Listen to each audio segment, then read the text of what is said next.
Good evening, everyone. Thank you very much for coming to this year's Medical Student Research Symposium. So we'll be hearing from essay finalists from the Pamela and Orlando Del Maestro Essay Awards, as well as the Molina Awards later this evening. So we have quite a lot of lectures, presentations to hear from, so we've got a little bit of a strict schedule. So for the presenters, like Dr. Kuchkina mentioned, it's a 10-minute presentation followed by a 5-minute Q&A for the Essay Awards, and for the Molina Awards, it was a 15-minute presentation followed by a 5-minute Q&A. So we're going to be quite strict on time. So one of the Oslo Society members here will have a timer. One of our colleagues has a sign that will let you know when there's 1 minute left, and at that point we'll have to cut you off and then continue to the Q&A session. Okay. Without further ado, let's get started with some introductory remarks from Pamela and Dr. Orlando Del Maestro.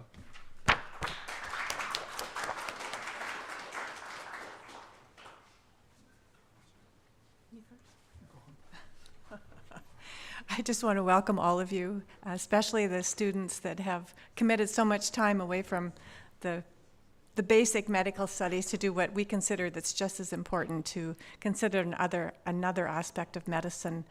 And as you've done your work through the months, I hope you've discovered the Osler Library if you didn't know it before, and that you've come to realize that the Osler Library is a place of peace and deep enrichment. And I hope you'll consider it through your next years of your program, to come here, to be calm, to relax, and think about what kind of doctor you want to be. You know, the Osler Library, I've talked about this before, is sort of a bridge between medicine on one side and the humanities on the other. And the real issue is, how do we make that bridge as wide as we possibly can? And I think the Molina Awards, Dr. Molina is here, and thank you very much for supporting the Molina Awards for all these years. And many of the previous Molina winners are here too. There's a whole group of them at the back that are here to enjoy the new Molina Award winners. And also some of the other individuals, Tina Bernadette's here. And from Australia, where do we have? We have Dr. Milton Roxanis and his wife, Dr. Vivian Land. So a whole group of individuals are here to listen to your presentations, and we look forward to new insights into the humanities, sort of sponsored by the Osler Society and the Osler Library. So we're looking forward to these presentations, and thank you very much for the time, and especially thank you for getting here, considering we have no subways and we have no buses or anything like that. So thank you very much.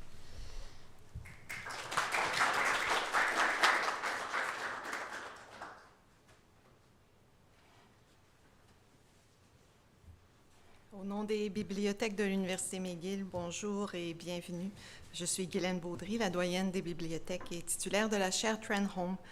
Nous sommes vraiment ravis et je voudrais remercier et féliciter l'équipe de la bibliothèque Osler pour l'organisation de ces événements, et évidemment les étudiants aussi pour organiser vraiment cet événement superbe. The projects you'll hear about today were Thank you. Merci beaucoup. The projects you'll hear about today were developed using the rich holdings of our Osler Library. When we say our, it's for all of us, of course. And these projects are exemplifying our archives and rare materials continue to explore and inspire new ways of thinking about health, care, and the medical profession. For our essayists, today's presentation carries special significance, as they will contribute to the results determining this year's award winners.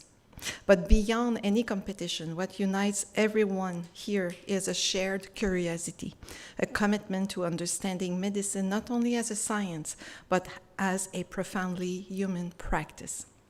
On behalf of McGill Libraries, I want to thank our donors, Orlando and Pam Del Maestro. Thank you so much. And Dr. Mario Molina, thank you for your outstanding support, continued outstanding support. I'm looking forward to hearing from Dr. Milton Roxanas. This is so fascinating that, again, a second time you crossed half of the words to bring this treasure to us. Thank you so much from Australia. And big thank you to the faculty mentors, because there's a lot of preparation in this kind of event. The faculty members who helped and mentored our students, the Osler Library staff members, the board of curators of the Osler Library of the History of Medicine, and the organizers. Thank you. Congratulations again. Just as we start, already you're here, you prepared. We will be fascinated by what you will share with us again this year. Congratulations to all students presenting today. And we're proud of your work. We want, as a group, to tell you how proud we are and excited to see where your curiosity leads you next. Thank you and enjoy the symposium. Thank you.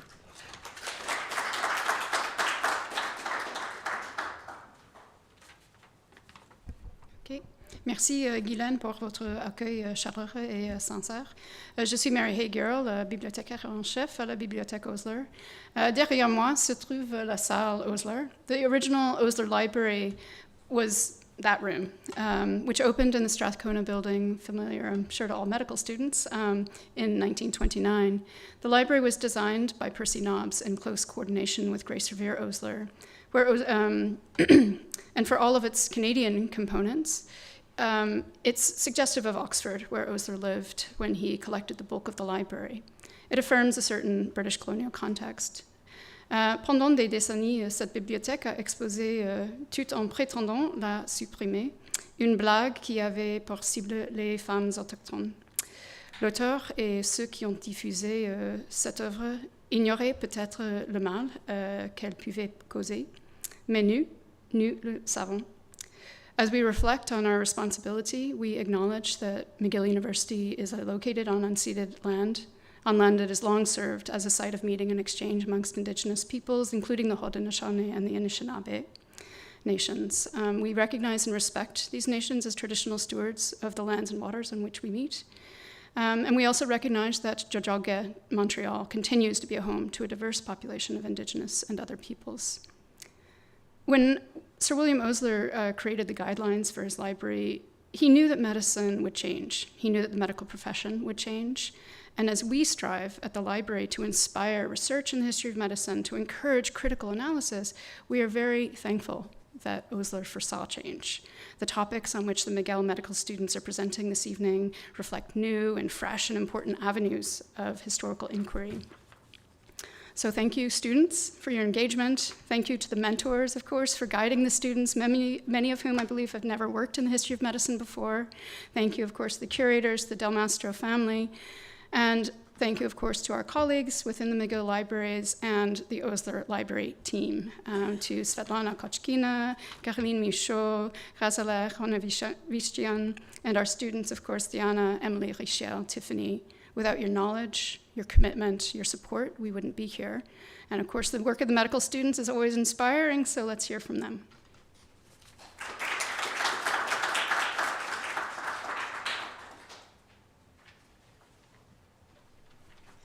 All right, thank you everyone for your wise words. Without further ado, I'm going to introduce the first speaker of the night for the Essay Contestant Award. It is Samia Cherkaoui, who is a second-year medical student, who is going to present to us her essay titled The Music of Illness, How Ravel, Schumann, and Scriabin Composed the Brain's Silence.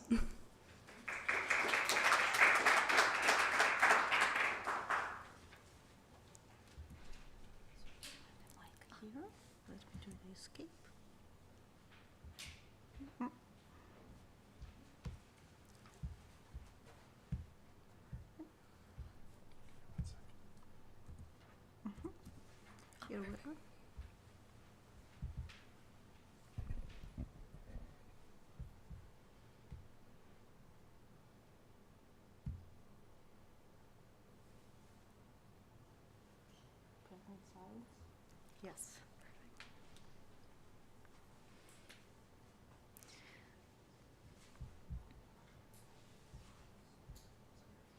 Okay. Good evening, everyone, and thank you to the organizers of the McGill Medical Student Symposium.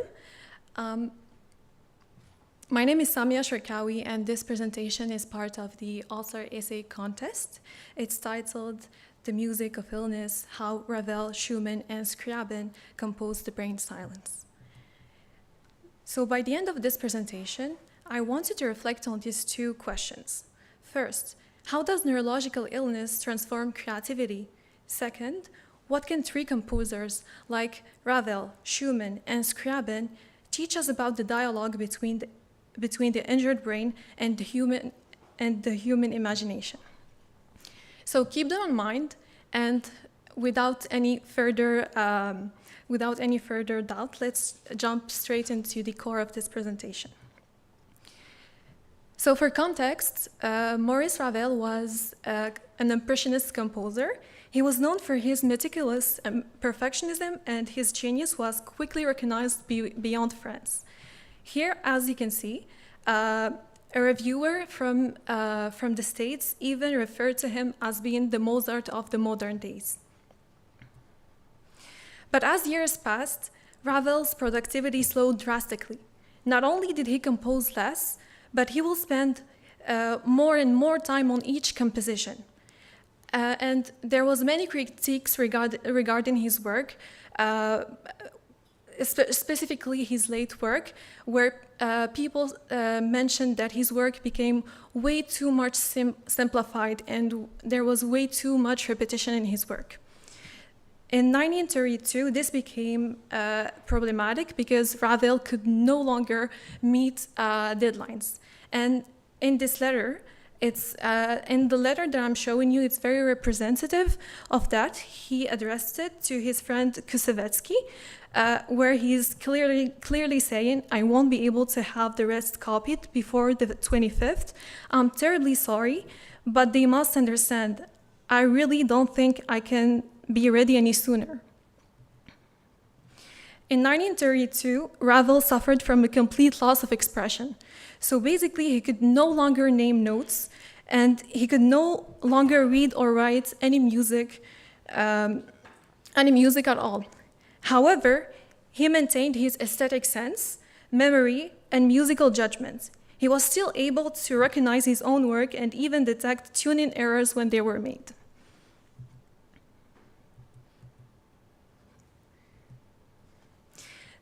That's why when he consulted a neurologist, he was diagnosed with a progressive form of aphasia and apraxia, and later on he decided to undergo a neurological procedure. It was performed by Clovis Vincent. The problem is that it was poorly planned and he ultimately died. However, during this operation, Vincent noted an advanced cortical atrophy, and now we can see that how his brain atrophied was basically a map of the decline that had already silenced his music. So for the next composer, we have Schumann. For Schumann, there was no single moment when neuropsychiatric symptoms suddenly appeared. Here, as you can see, they emerged gradually through his entire musical career. So he experienced periods of fluctuating mood states. They alternated between enthusiasm and melancholy. And he also had auditory hallucinations. We call it paroxysm, where he first perceived them as being divine melodies, and later they degenerated into a high-pitched A. Here, this is a letter that he addressed to his wife, Clara. It captures precisely what his inner world felt like. So I'm going to read it to you, and you're going to see why I feel like it's important for you to see it.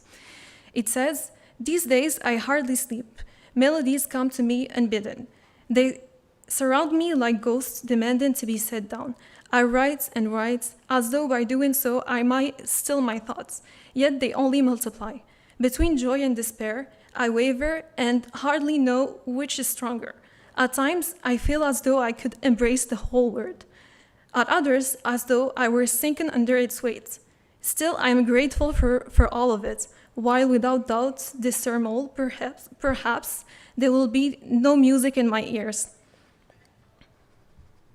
So after reading this, you will feel that his illness was never separated from his art. It was actually what fed his creativity. And paradoxically, it was also what slowly consumed him.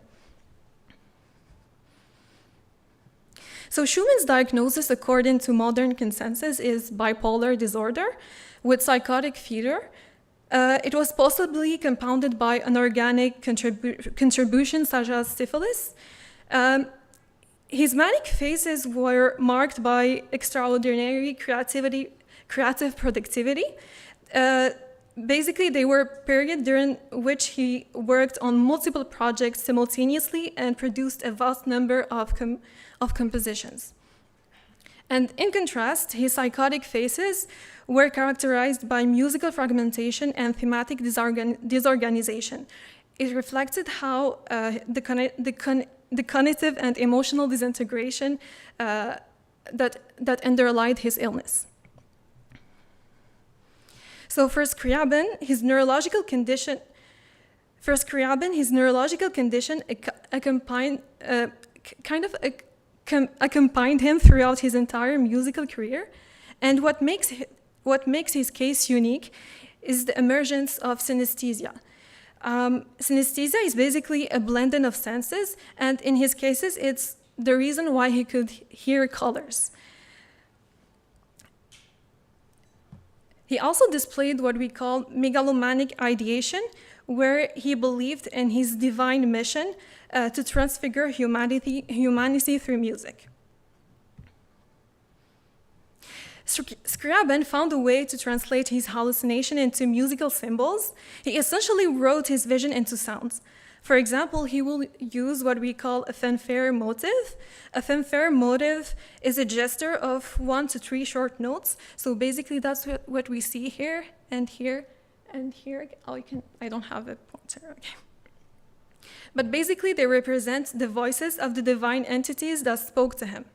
He also used what we call thrills to encode flashes of light and silver dust.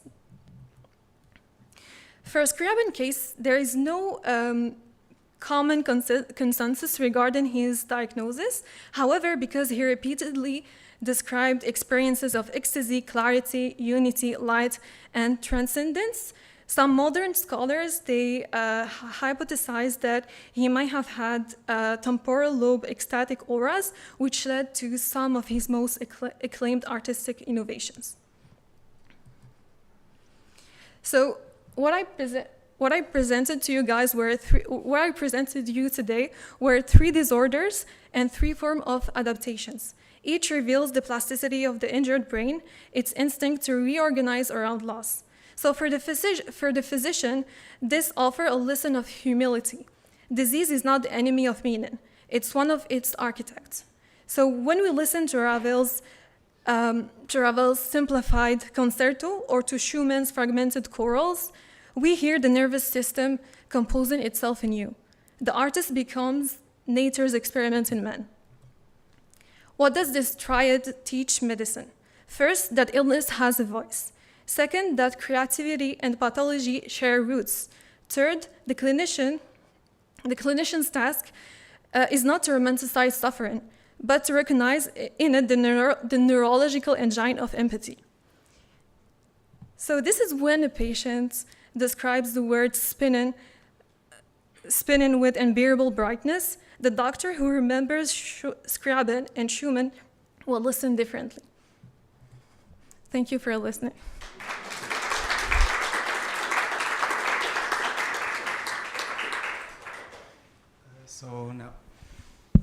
So now if anyone has any questions, feel free to lift your hand. I'll come bring the microphone to you.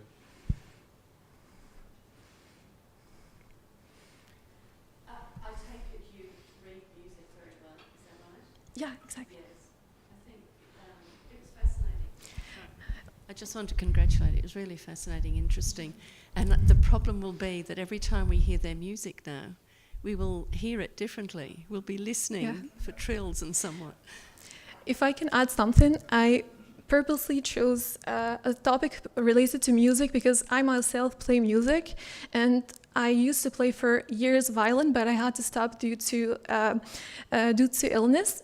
For sure, it was not like an important illness like we saw today, but yeah, for me it was like something that was really personal because I still listen to music. I still I still listen, but I cannot play anymore the same way that I used to play.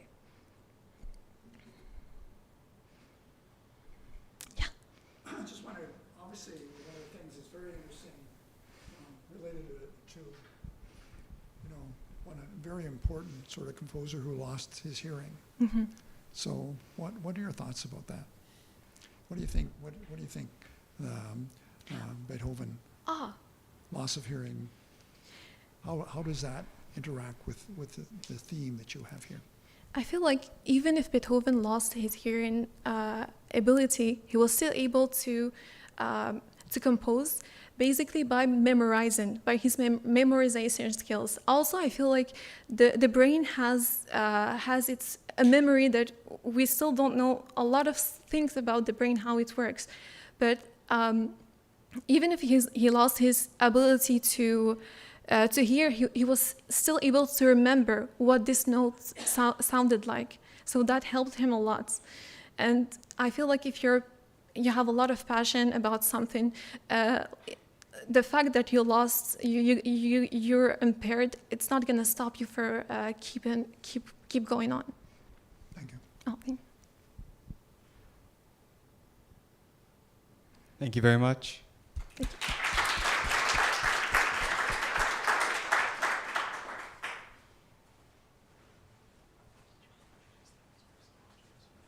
All right, excellent job, Samia. Thank you so much for your presentation.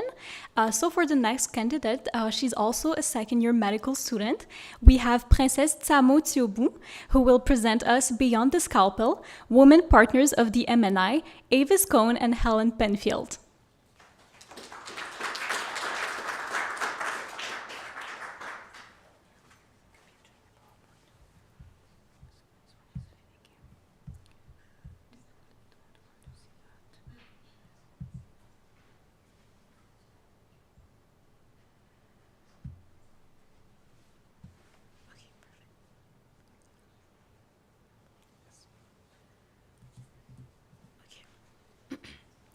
Okay, so hi everyone, my name is Princess. I'm going to present you this project. I just wanted to let you know that actually I woke up this morning with like a stiff neck. So if you just see me not being able to like look everywhere, just that's the reason. And when I just turn, sometimes it's painful if you see like a weird reaction in my face. I just wanted to let you know. Okay. So today I'm going to talk about the legacies of Avis Cohn and Helen Penfield. I'm going to give you a little insight of my daily life. So waking up at 5 a.m. in the morning because I need to leave early before traffic builds up. Once on campus, I end up driving along Dr. Penfield Avenue to find parking. And that's where my curiosity was sparked. Remarkable doctors have shaped McGill Faculty of Medicine, but who exactly was Dr. Penfield, the man whose name is now engraved on this street? Now, last year, as a first-year medical student, I had the opportunity to shadow at the Neuro. Outside the operation room, I could also witness the spirit of community. Groups like the Friends of the Neuro still embody the same values of care and compassion. They visit patient assistant clinics, organize fundraising activities, and even supervise student volunteers who bring comfort items to patients. I also discovered here the healing garden in the north wing of the hospital. And standing there, surrounded by nature in the heart of the hospital, I felt how healing at the Neuro extends beyond medicines. It's about humanity, connection, and peace. At the Neuro, I have also encountered this remarkable mural here, aimed to honor the people and the work who brought this institute to life. One figure that caught my attention was Wilder Penfield in the brown suit. I mean, we have only one person in the brown suit, and we have close to him Dr. Cohn in the blue suit, and whom I will later discover to be the co-founder of the MNI. Yet, I also noticed the absence of those who contributed to the social and the cultural fabric of the MNI, which inspired me to study the legacies of the wives, Helen Penfield and Avis Cohn, whose contribution to the hospital community extend from national to international realization. And for that, my methodology to study the legacies of Helen and Avis is based on the study of architectural materials, including letters, diaries, and personal notes. I have also conducted interviews with family members and literature review.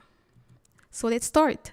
So Ellen Penfield studied at Milwaukee Downer College. The curriculum emphasized not only health, also habit, manners, but also academic subjects. As her grandson Jefferson Lewis said, she was raised to be a man's wife. As a mother, Ellen was deeply attentive to her children's physical, emotional, and social well-being needs, as she carefully noted their differing appointments in her calendars over the years. Her approach to family care aligned with the WHO holistic definition of health. Her granddaughter, Kate William, described her as the pillar of the house, providing Wilder a kind of peaceful and calm environment. She recalled him saying, "No man alone could have done what I did. Ellen was always there." Outside her home, Ellen was also involved at different clubs and committees to host different academic events. And beyond being prepared to be a wife, a mother, and a domestic leader, she also took academic courses in college, just like I mentioned before, which allowed her to support her husband's intellectual work by typing his manuscript and his lecture.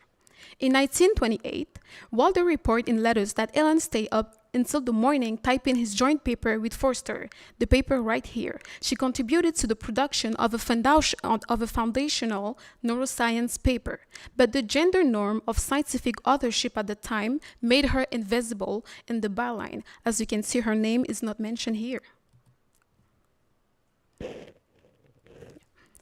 Ellen also has a long-standing involvement in the Diggers and Weeders Garden Club, where she served as the second vice president. During the Second World War, the club responded to a national call urging Canadians to garden to support the country's food supply. Gardening became both a patriotic and a health-promoting activity. And during the post-war seasons, the club led a hospital-based horticultural therapy program at Queen Mary and Queen Mary Veteran Hospital. Members also deliver up to 100 bouquets of fresh flowers each week to hospital wards, brightening the environment and promoting emotional health, well-being. The project here, titled Garden Help Patients, aims to provide pleasing rehabilitative exercises and social activity for recovering veterans and psychiatric patients.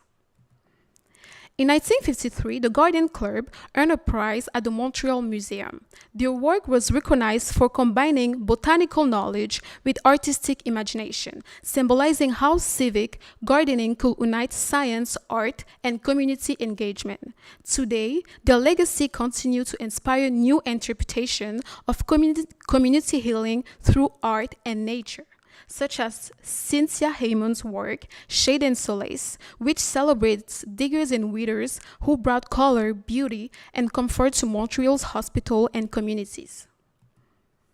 In the history of neurology, William and Wilder were colleagues and close friends. The wives were involved in the Women's Social Auxiliary Club at the MNI, leading to lead hosting event. In contrast, their relationship appeared cordial but not intimate, but they unite for a meaningful act of patriotism. During the Second World War, while their husbands were treating injured patients victims with neurological trauma, Avis and Ellen supported the humanitarian front by leading a sweater knitting campaign under the Canadian Red Cross Knit for Victory. Their leadership embodied wartime vigilance and precision, since spies could conceal coded messages in knitting patterns. Therefore, volunteers were required to follow closely the Canadian Red Cross knitting bootleg just up here to meet quality standard. And if you guys can see here, like the quality values are really precise. And what about Avis Cohn? So Avis Cohn, she was the assistant professor of botany at the University of Iowa while pursuing her master's degree, a remarkable achievement for women of her time. A recent note added to confirm this summer by Mrs. Palm del Maestro mentioned that Avis Cohn offered personal support to medical students at the Royal Victoria Hospital. Her letter gave Dr. Wyatt's mother both comfort and reassurance across the miles. Beyond Canadian frontline, In 1959, Avis Cohn donated 40 acres of wood forest at the University of Iowa, which is equivalent here to about 30 football fields, which is a lot, and which later became a living research environment. In 1974, Avis Cohn established the research fund in the professorship of neurosurgery at McGill, providing financial for scientific innovation. Today, Avis Cohn undergraduate research at the University of Iowa continue to support students. Through this award, her education continues to inspire new generation of scholars. We also note Ellen's national and cultural impact, just like we saw for Avis Cohn. In 1964, Ellen led a campaign to raise funds for the village historique Jacques de Chambly, a heritage project to preserve historical architecture of early Quebec with the creation of an open-air museum, and eventually to promote cultural education and tourism. Her letters reveal how she worked hard to raise awareness, to mobilize network between the English and the French-speaking communities around a shared appreciation for Quebec past. In this letter here, Henry G. Burke, a Montreal business leader, donated $500 and became a life member donator at Ellen's request. And here, the road building article described the symbolic beginning of the road building leading to the future heritage site inaugurated by the minister Pierre Laporte. As a resident of Chambly myself, I used to visit this village, historique Jacques de Chambly, today called Vieux Chambly, now recognized as a historic site of national significance. Walking through the area, I could still observe the architectural continuity of homes, roads, and imagine how the early settlers could have been. We can see here both building Le Manoir for high-ranking military officers, and today it forms an important tourist and educational site. So finally, we saw that overshadowing influence of physician's wife in shaping the MNI social and humanitarian culture. We saw that many medical history includes the civic, emotional, and cultural labor performed by Avis Cohn and Helen Penfield. They strengthened the bridge between science and society through acts of care, education, from wartime relief to heritage preservation. Finally, such work allows to integrate women's civic contribution into the broader narrative of the 28th century medicine and community life. Thank you. Thank you very much. Any questions?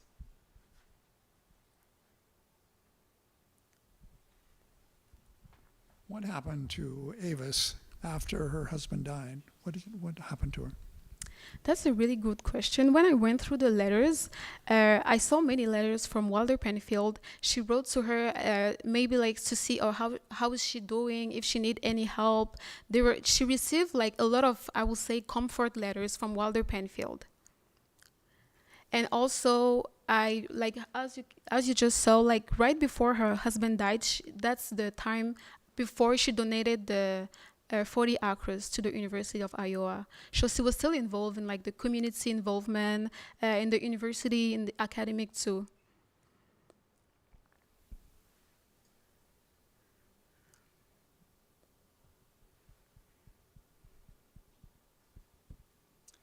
All right, well, thank you very much.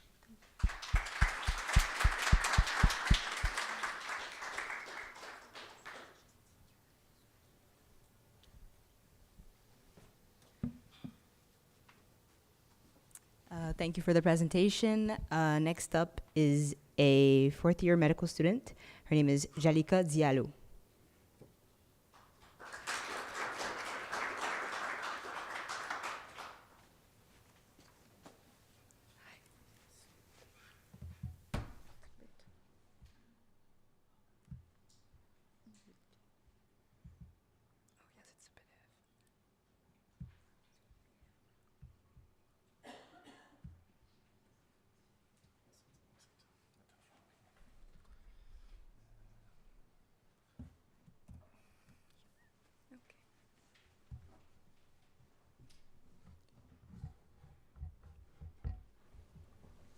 So, good evening. My name is Jalika, and and the story I want to share with you begins 2 to 3 months ago in a hospital in Paris. I was on a clinical elective, and a French psychiatrist I was having a conversation with mentioned a particular book during one of our conversations. Back in Montreal, I looked it up out of curiosity, and not expecting to find it easily, I ended up finding it in the Ulster Library. That book and the questions it sparked formed the starting point for the reflection I wish to share with you tonight. I am speaking of the Iconographie photographique de la Salpêtrière, a landmark publication from the 1870s whose only Canadian copy is held in the Ulster Library. Under the famed neurologist Jean-Martin Charcot, its goal was to create a visual atlas of a disease to codify its symptoms into a clear scientific taxonomy. Its pages contain portraits of women, patients at the Salpêtrière Hospital, photographed in highly theatrical poses and all diagnosed with hysteria. At the time, hysteria was one of the most pervasive and puzzling diagnoses. It was called the mockingbird of nosology because it could mimic almost any other illness, going from paralysis to seizures to anxiety and amnesia. For centuries, it was vaguely linked to the female uterus being the cause, but Charcot insisted it was a legitimate neurological disorder caused by a real but invisible injury. This book and the faces captured within it compel us to ask a question that echoes into our own time. How did the suffering big person become a medical object? Tonight, I want to trace for you a brief genealogy of the medical gaze anchored in this archive held by the Ulster Library to understand how the tools of medicine, its technologies, and its categories have shaped the very subject they seek to understand. Charcot's project at the Salpêtrière was born from a desire for scientific clarity. To prove hysteria was a real neurological disorder, he employed 2 key tools, hypnosis and photography, which he used during his Tuesday lectures as depicted in this painting by André Brouillet. As you can see, they were famous public events, clinical demonstrations for an audience of students, physicians, and the Parisian elite. And before this audience, Charcot would employ these 2 tools to create a new kind of medical evidence. Hypnosis, he believed, allowed him to reproduce transient symptoms on demand, like a repeatable experiment. The camera, seen at the time as an instrument of pure scientific objectivity, could then freeze these symptoms, creating a permanent, verifiable visual atlas. The suffering body at the Salpêtrière Hospital was placed into a bright clinical light where its gestures and the postures could be isolated, classified, and archived. But this is also where a profound ambiguity begins. Here, just a quick note to guide you, the text you can see are excerpts from the Iconographie photographique written by Charcot's medical team. Louise Augustine Glaise, admitted to the Salpêtrière Hospital at age 13, was the star patient of the iconography. The chapter on Augustine begins by stating its explicit purpose to use her case to prove that hysteria is not, as was long believed, linked to menstruation, as you can see with this excerpt from the book. Buried in that same clinical observation is the biographical detail that her hysterical symptoms began at age 13, immediately following a brutal sexual assault. The iconography makes its intent plain. The patient exists as proof of a theory. This photograph shows Augustine in the 3rd phase of Charcot's great hysterical attack, the attitude passionnelle, or passionate postures. Charcot indeed proposed that hysterical attacks unfolded predictably in 4 acts. First, an epileptoid phase with seizure-like convulsions. Second, large contorted movements, also called clownism. Third, this attitude passionnelle. And finally, an episode of delirium before the patient returned to normal. During attitude passionnelle, patients would theatrically enact vivid emotional scenes, miming gestures of fear, seduction, anger, or prayer, their bodies forming postures that seem to tell stories without words. But this raises a crucial question. How did deeply personal psychological crises come to fit so neatly into Charcot's predefined structure? Why would different patients with different traumas perform their suffering identically? The answer lies in what scholars like Marc McGill or Georges Didier Huberman have revealed. De Salpêtrière's environment itself was productive. Charcot's public lectures and photographic documentation created a template, a model of the correct hysterical attack that circulated through the words. The four-stage hysterical attack, the Grande Hystérie, was largely an iatrogenic phenomenon. Marc McGill shows in his work, Approaching Hysteria, Disease and Its Interpretations, how the Grande Hystérie, with its four-stage sequence, was essentially unique to the Salpêtrière and not reliably observed in other European hospitals or clinical settings of the same period. For patients like Augustine, seeking recognition of their suffering, this template offered the only available language. And strikingly, as Didier Huberman documents in Invention of Hysteria, when Augustine escaped the institution in 1880, her hysterical symptoms ceased entirely. Remove the stage and the performance disappears. The clinical gaze wasn't just observing disease, it was actively shaping the form of its expression.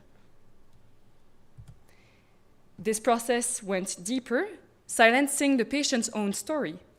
For example, Augustine is quoted in the midst of passionate posture saying, "And am I not good enough for you?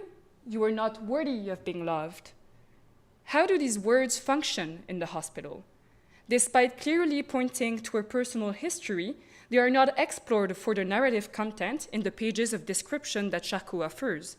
Instead, her words undergo a clinical resignification. They are detached from their biographical origins and recoded as symptom. Her speech becomes an objective data point, evidence of the passionate attitudes phase of the grand hysterical attack. The irony is striking. Augustine's voice is recorded, preserved in medical literature, yet simultaneously erased. Augustine's narrative is repurposed, co-opted and folded into a medical discourse that uses her voice to tell its own story, leaving hers behind. Now, it's tempting to see this as a story from the distant past, but Charcot's project, at its core, was a quest for diagnostic reliability. He was trying to create a common language so all doctors could see the same thing with hysteria.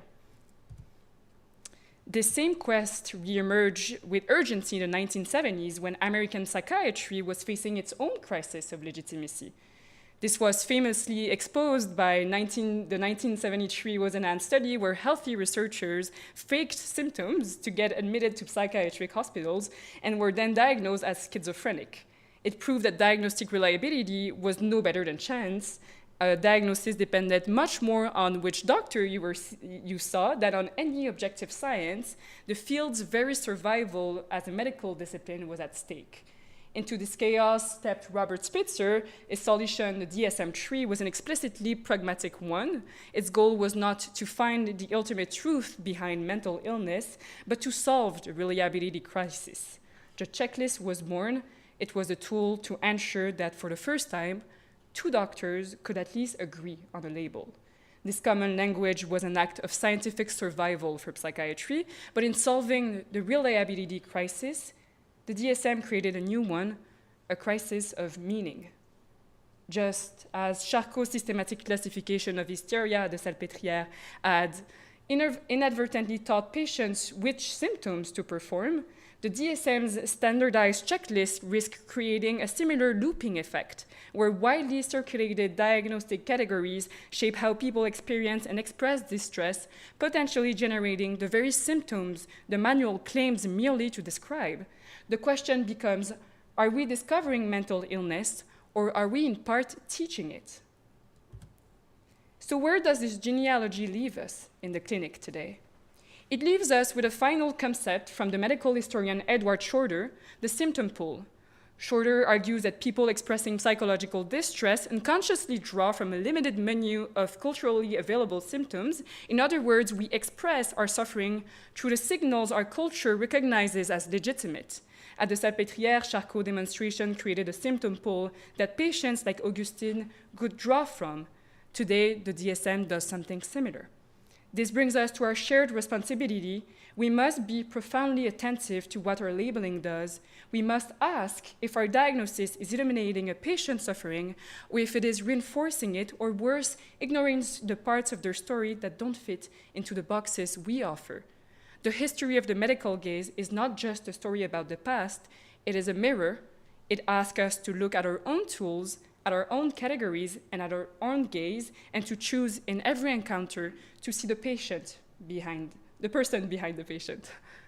Thank you.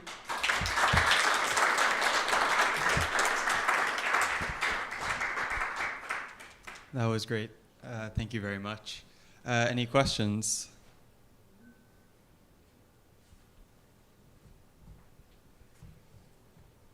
I don't think you mentioned that there is a saying that some of these women in Charcot's unit were poor women, and their way of getting bed and breakfast and board was to learn to play the game, and then admitted to the hospital, and then Charcot used them.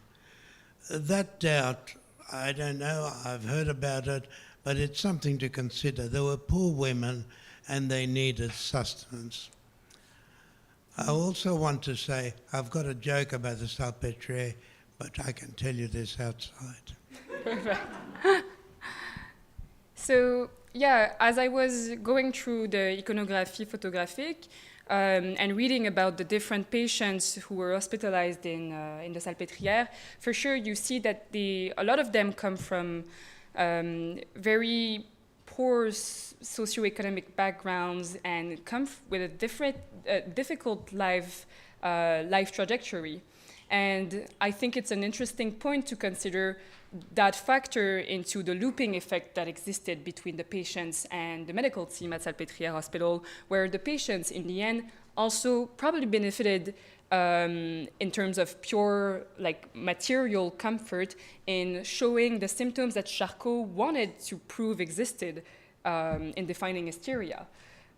And you were very sharp in saying that once they were removed from the hospital, hello, yeah, symptoms stopped. It's very interesting, actually, when you look at, I cited Georges Didier Huberman, who did a monstrous, like, enormous historical, like, analysis of this Salpêtrière hospital. And when you find out that Augustine, who was this star patient of the iconography, and, like, most of the far of her, just left the hospital, escaped it, actually disguised as a man, and stopped having symptoms. Very interesting.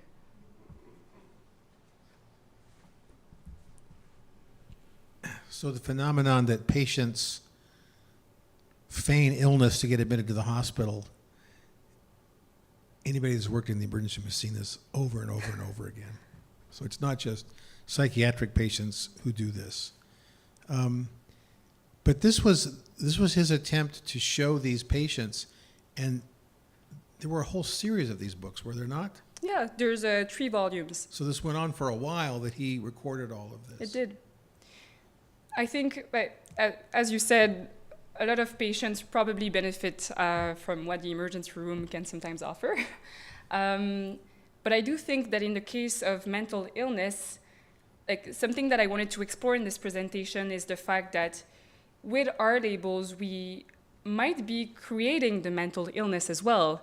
And by offering specific categories and putting them in this public symptom pool, people who need to be seen by others and need their internal distress to be recognized by the doctor or anyone else actually in their social circle are going to use these labels that we gave them to prove that their internal distress is real. So we have to be careful. Like, I think there's the point of people maybe pretending illness to get some material benefits from the ER, but there's also just an interesting dynamic to analyze in how are we producing mental illnesses. Yes, and I think it goes beyond that too, because look at the history of ulcers, how we used to think they were caused by stress, and now we think they're caused by bacteria.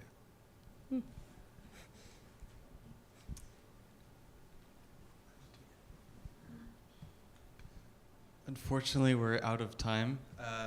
But thank you very much. This was very insightful.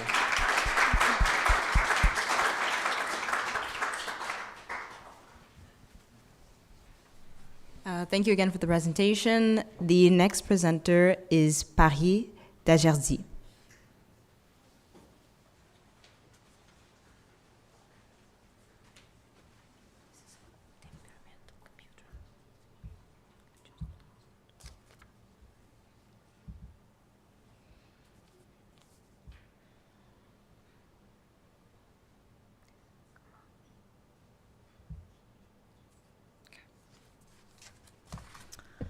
Okay, hi everyone. My name is Paris. I'm a fourth year medical student, so happy to be here. Today I'm going to walk you through the story of how Canada's first Department of Psychiatry was established right here at McGill in 1943.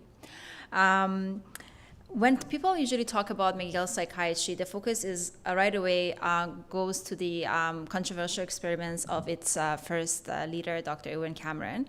But today in this presentation, I want to bring the focus more to the planning, advocacy, and all the effort that went towards creating the department in 1943, mostly by the man on the right, Dr. Penfield.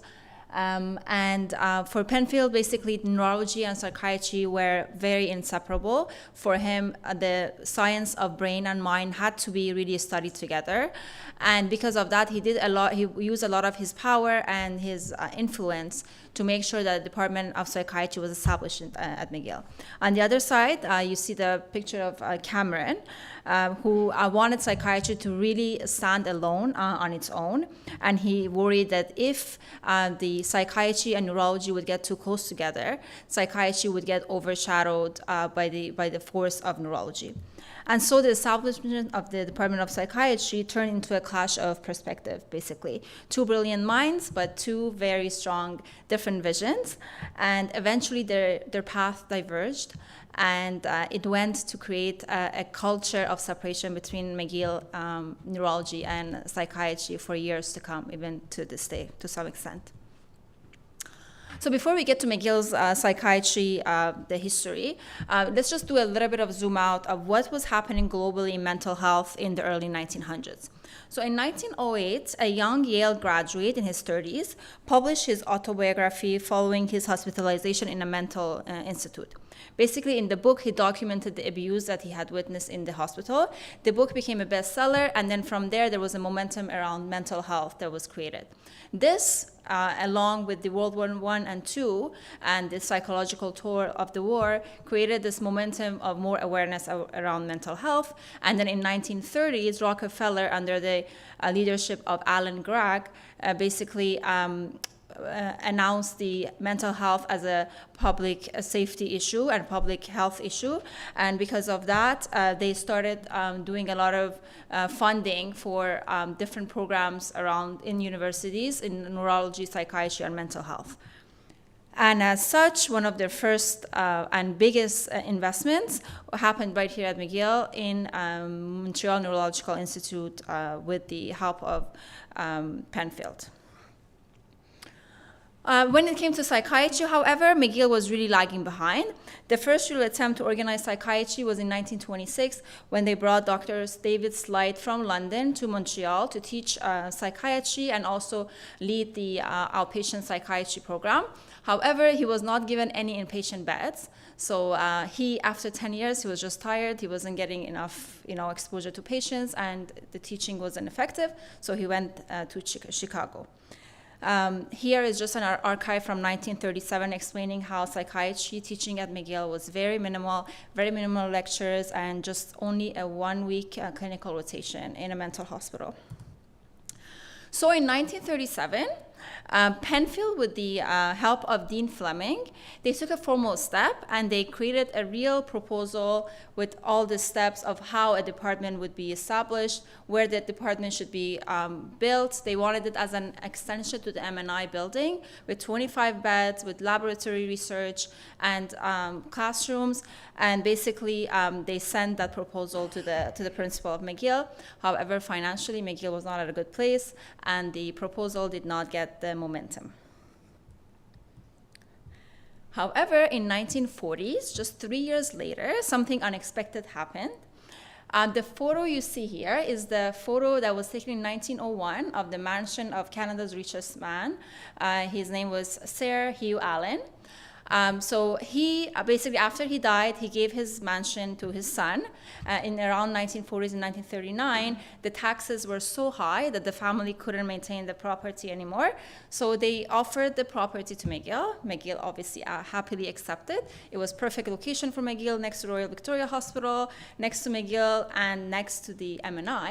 So everybody started thinking about, oh, this would be the perfect location for the Department of Psychiatry, and it wouldn't require the money to create a new building. So with space and basically the basic plans in place, Penfield was asked by the dean and the principal at McGill to look for the right candidate to lead the Department of Psychiatry. The selection process wasn't that easy. It took over 2 years. This is from the archival research in 1942. Penfield identified around 16 candidates. From there, he shortlisted 4. 2 of them already worked at McGill, but they were less experienced. And then there were 2 higher-up candidates. One was from Yale, and one was Dr. Cameron. Penfield himself really liked the Dr.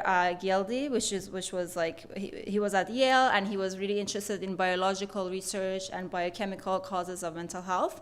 However, Gildy had a roommate, Dr. Peterson, who was a neurologist at McGill, and he kind of hinted that maybe Gildy is not the best candidate, and maybe his accomplishments are not as much as he pretends they are. And so the selection committee kind of leaned more towards Cameron. And this is how he was selected, and then he was extended an offer to come to McGill as the first chair of Department of Psychiatry. If you're curious, this is how his CV looked like. It was 4 pages, 2 pages of publications, some very strong reference letters. I just think it's a nice piece of history. So he arrived in Montreal in September 1943, in his early 40s, ready to make a name for himself. By this time, Penfield had already established himself. He was a famous person, and everybody really respected him. Cameron really wanted to make sure that he has the same status in the field of psychiatry, and because of this, he really wanted to make sure that he advances psychiatry without letting it be absorbed by the power of the neurology. So while they both wanted basically the same thing, which was advancing psychiatry and mental health, they really Cameron really decided to go his own way and really wanted for the Department of Psychiatry to be independent. In fact, he was so determined to stay away from neurology that it took him 6 months before he properly sat down for a meeting with Penfield after his arrival to actually discuss what would be the relationship between the Department of Neurology and Psychiatry. So when the two finally met in March 1944, the meeting didn't go as Penfield had hoped. Cameron made it clear to Penfield that he didn't want them to collaborate, and he wanted to do his own independent, department. He didn't want to do collaborative research, and basically, Penfield was so disappointed that he went and wrote a letter to Cameron right after the meeting, trying to convince him. Cameron had used this analogy of twins in utero, that neurology and psychiatry are like twins in the utero, that they are using the same resources and they need to separate and go their own ways. And Penfield was saying, no, we would be more stronger together as twins in utero to be working together. But however, Cameron was not convinced, and he really distanced himself from the neurology.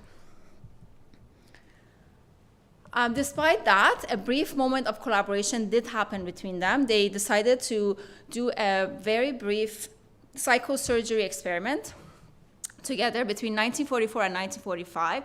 Penfield, in general, he was against lobotomies and psychosurgeries because of his experience with his sister. He had done a surgery on his own sister in 1920s, and he had seen firsthand the effect of a frontal lobotomy and what it does to a person's personality. Because of that, he was really against it. But at this time, in psychiatry, this had become very popular and this had become very trendy. So Penfield was actually looking for a way to minimize the effects of this type of surgery. So that's why he designed this new way of doing the surgery. And with Cameron, they picked 7 candidates that Cameron had picked, and they started basically doing the lobotomies and following the patients.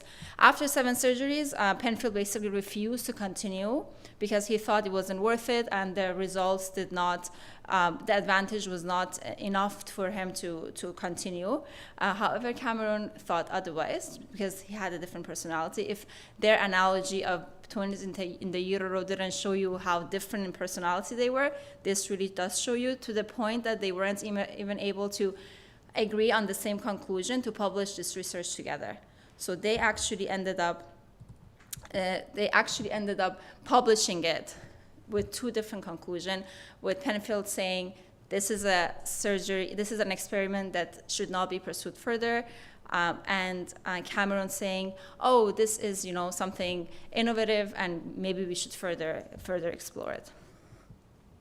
So Cameron went on to lead the Department of Psychiatry for 20 years. During that time, he deliberately kept psychiatry really separate from neurology. And even in his letters, when he was leaving McGill, he would say that I did that in order to make sure that psychiatry doesn't get absorbed. For him, it was really important for psychiatry to gain its own character and personality. And he did succeed to some extent because he did have advances in cultural psychiatry, in outpatient psychiatry, in pharmacology. But then the separation also caused that level of collaboration that could happen when you are collaborating with a different department. That didn't happen between them, and that maybe is one reason why he was able to continue with his controversial experiments that came later on without having a second set of eyes kind of giving him some sort of direction.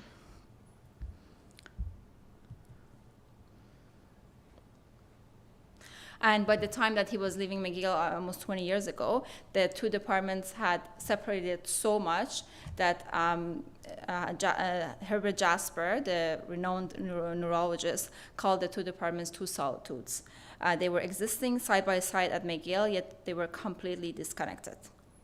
And this really went to shape the McGill's neurology and psychiatry culture for years to come. So to close, I want to bring us back to the big picture. So this story is not just a historical recount of the Department of Psychiatry. It is a story of institutions, personalities, and decisions. This story reminds us that even the most visionary goals can be undone, not by a lack of intelligence or patience, but by the friction between people and the systems they work within. Buildings matter, budgets matter, so do the appointments, rivalries, and ambitions. And that ultimately is, I want to say, the reason why we have gathered here tonight, to learn about humanities, and because without humanities, really the science and medicine would not be what it is today. Thank you. Thank you very much, Paris. That was great. We have time for one question. Dr. Molina. So, Paris, after all of this, I would like to hear what you think about the relationship between the fields of neurology and psychiatry. I think it's really gone in cycles.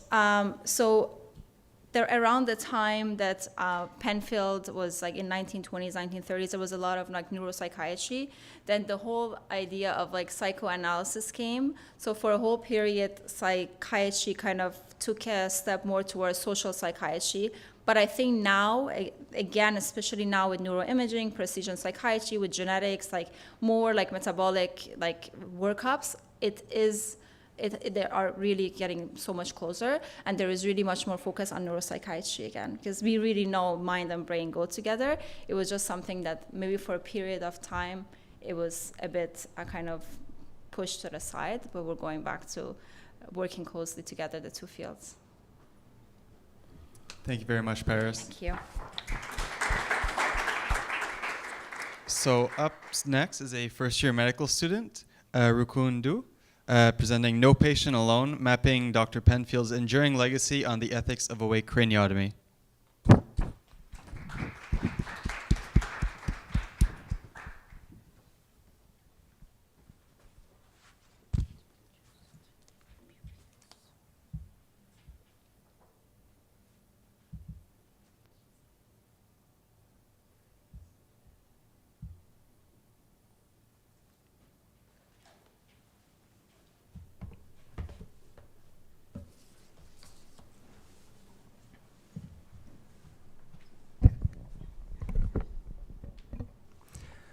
All right. Hi, everyone. My name is Rukun. I'm a first-year medical student here at McGill, and I'm here to talk about my project entitled No Patient Alone, Mapping Dr. Penfield's Enduring Legacy on the Ethics of Awake Craniotomy.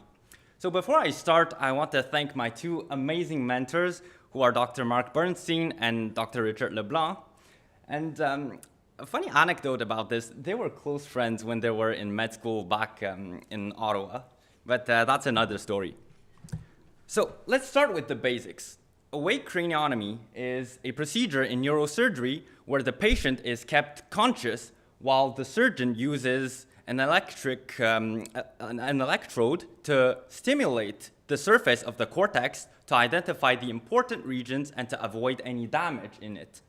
This is a procedure pioneered by Frieder Krause and Ottfried Forrester, both of whom came before the hero of our story, Walter Penfield. And Penfield, he is a renowned Canadian neurosurgeon.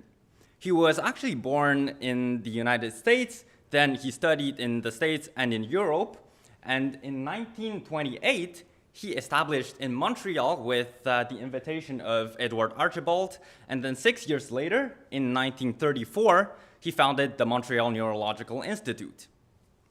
Now, Penfield is widely celebrated for his contribution to neuroscience and to neurosurgery. He learned the procedure of awake craniotomy with Ottfried Forrester. So he did not invent the procedure, rather he refined the ethical practice of it. I would say he bridged the gap between his time and a lot of the ethical practices that we have today. And he worked mainly on three aspects, which are patient-centered care, refinement of the technique and the working environment, and safe surgical innovation. Now, when we talk about patient-centered care, it is undeniable that Penfield was influenced by the master himself, William Osler, whom he met when he was studying at Oxford. And for the rest of his career, Penfield maintained a high level of admiration for Osler. Maud Abbott, who's one of the first Canadian female physicians, wrote this about Penfield when she was a patient at the Royal Victoria Hospital. So she said, "There's something human in the air that speaks of William Osler." Now, what did Penfield do to deserve this compliment? Well, let's take a step back and go to the operating room almost 90 years ago when Penfield was with patient JV, who happens to be a 14-year-old girl. And when Penfield was doing the brain mapping, she started to have hallucinations, and she was terrified because the content of the hallucination was a traumatic childhood experience. And that's just to illustrate how difficult the experience can be for an awake patient in the OR. But lucky for her, she was with Penfield, and Penfield saw patient comfort as a priority, unlike some of his predecessors. So some things that he did, he would, for example, sing to the children, tell jokes to the adults, just to create a reassuring presence in the OR. He refined the technique to minimize pain during the procedure, and in his team, there's an anesthetist that sat right next to the patient to provide further support and guidance through the procedure. In this case, it was André Paquet. And Penfield wrote that it is crucial to make the patient comfortable because the patient would collaborate more in this situation. And he needed this collaboration in awake craniotomy. Penfield always valued the subjective experience of his patient, and sometimes he also relied on the input of the patient to make critical intraoperative decisions. And before even the surgery, he would interview each one of his patients to get an understanding of what their goals are for the treatment and adjust the rest of the procedure. So that is an early form of patient-centered care and shared decision-making. So if we summarize all of this human part of his practice, Penfield said, if local anesthesia is to be used, it is essential that there should be a friendly relationship between operator and patient, both for the comfort and for the collaboration. Now, if we want to improve patient outcome, the human aspect goes a long way, but there has to be something more. There has to be something technical. And that's when Penfield comes in again. When he was studying in Europe in his early career, he wrote an article criticizing the British healthcare system for not encouraging collaboration between the physicians. And again, collaboration is something that's critical for Penfield. It is actually the rationale behind the foundation of the Montreal Neurological Institute. Because what is the MNI? It is a hospital, yes, but before that, it's a team of neurosurgeons, neurologists, psychiatrists, pathologists, radiologists, and you name it. They all worked under the same roof to provide better patient outcome. And that helped in 4 ways.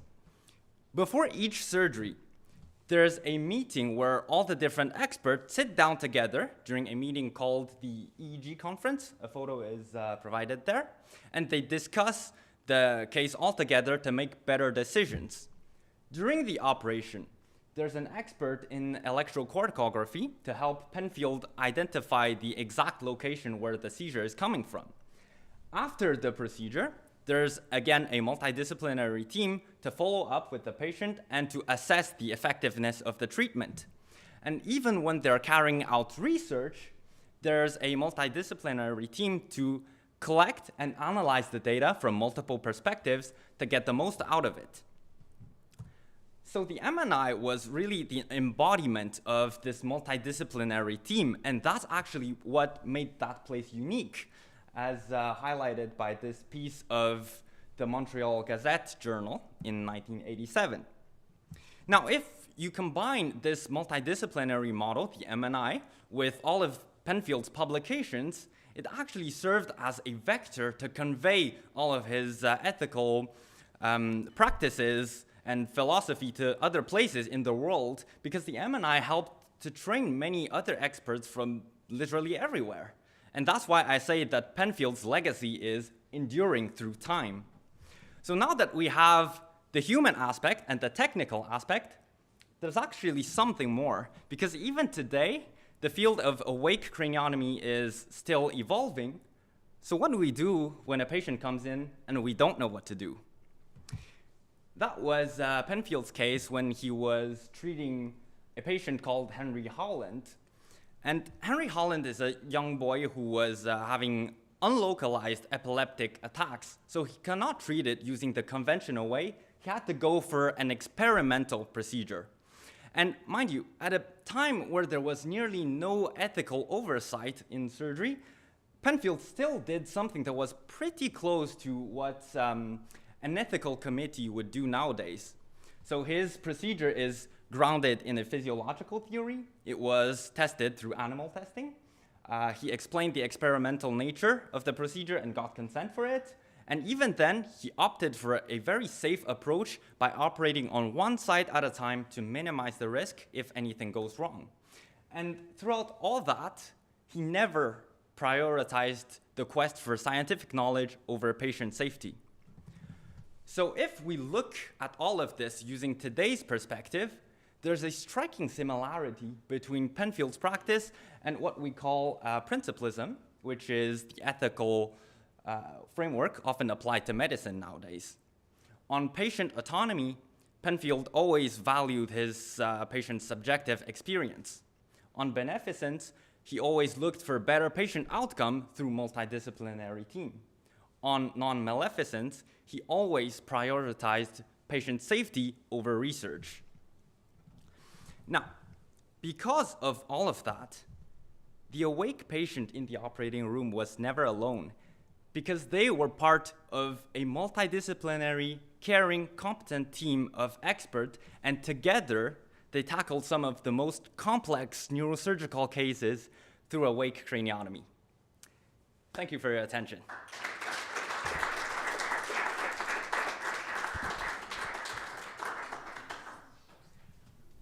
That was great. Thank you very much. Any questions?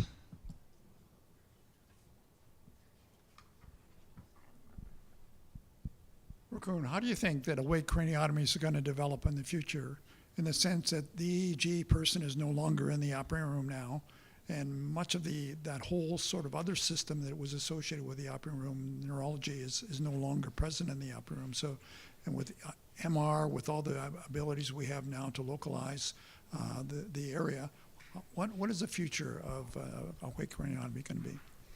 Okay, so that's a very interesting question, because I had that discussion multiple times with both Dr. Mark Bernstein and Dr. Richard Leblanc, and they gave me two different perspectives.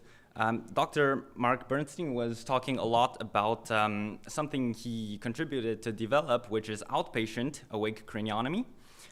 The patient arrives in the morning, does the surgery, and goes home the same day.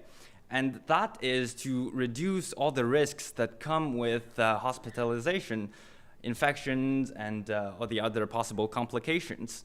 So one advantage of doing the procedure awake is to avoid general anesthesia, which comes with a bunch of secondary effects and risks. So that's one possible way. Doing the procedure on an awake patient reduces some of the risks.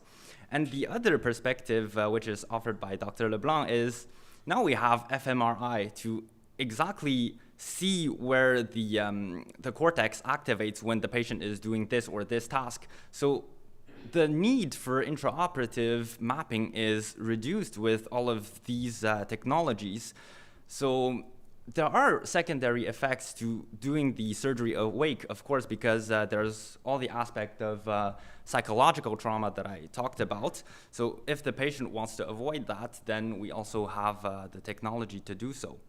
So I think what we have is we have more options, right? The patient and the doctor can decide whether to do it awake or not, based on what do we want to avoid, and what are our goals for the treatment. Any other questions?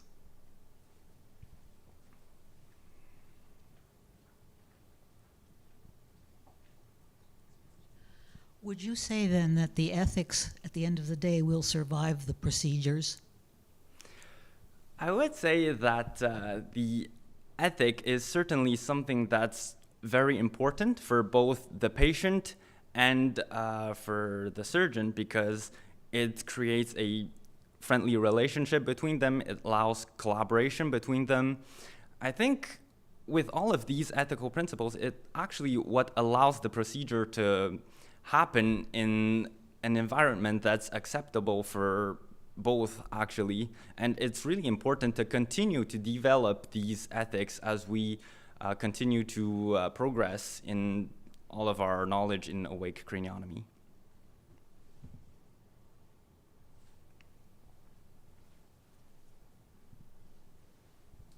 So just following up on the outpatient procedure, how then do we look after the patient's psychological well-being? I guess there are follow-up sessions, and when we decide to do something outpatient, of course we already compared the risks and the benefits of it, and I think Dr. Bernstein did some research or trial on this aspect, and he was able to show that there are indeed more benefits to do it outpatient. So yeah, I guess with follow-ups. Thank you very much.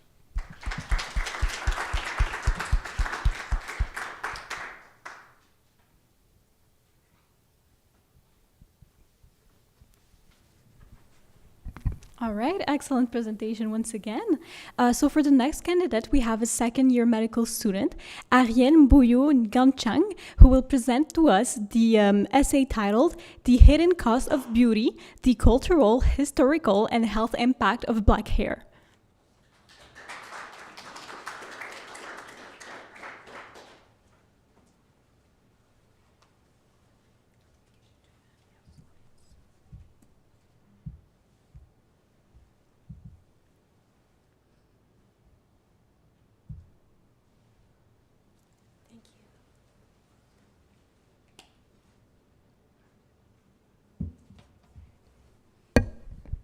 I'm a tall lady.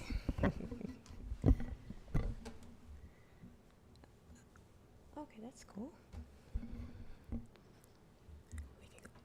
So, distinguished member of the jury and dear friends, bonjour and welcome. My name is Ariel Mbuyo, and today I am a second-year medical student at McGill University, and today I'll have the deepest honor to present to you my research project entitled "The Hidden Cost of Beauty and the Cultural, Historical, and Health Impact of the Black Hair." I am sure that you're going to see that it's quite different from the others. So fast acknowledgement, I would like to express my sincere gratitude to my friends and to Dr. Svetlana for their emotional support. So just a fast disclaimer in order to understand the context. So the goal of this project is not to downplay or judge the appearance of Black women, but to highlight the health issues they currently face by exploring their historical context behind them. So setting the context. I remember when I was 10 years old, I went to school with a more natural hairstyle, like in the picture on the left. I went to school and people laughed at me. The children laughed, everybody laughed. I cried that day, and I went home and I asked my mother to take it down, and she gave me a more conventional hairstyle, like the one on the right. And since that day, that time, I have been, purposefully, following hair trends and etc.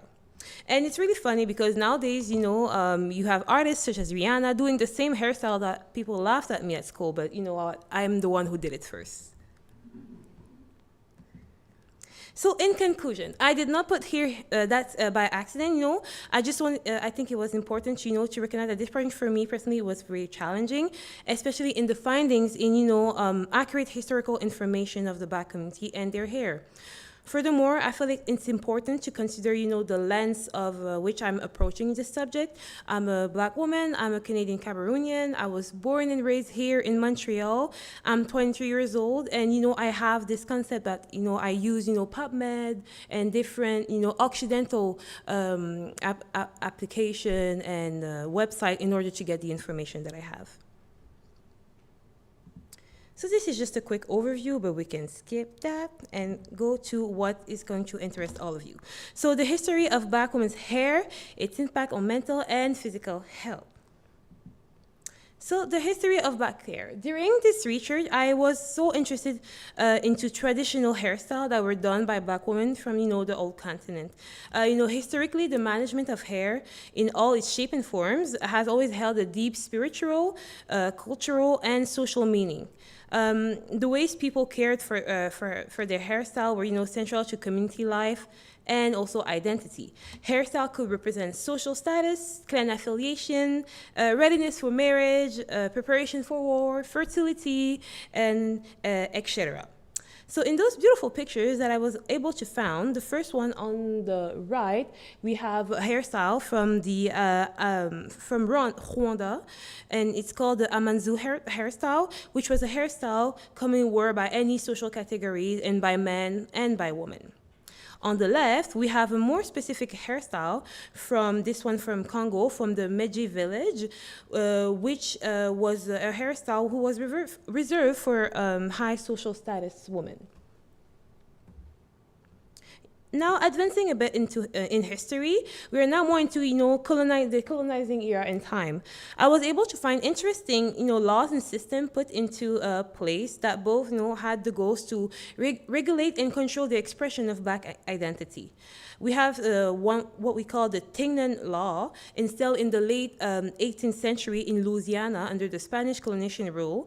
And basically, this law required free Black women to cover their hair with a head wrap to mark them as socially inferior to white women. It was a way to be able to recognize them.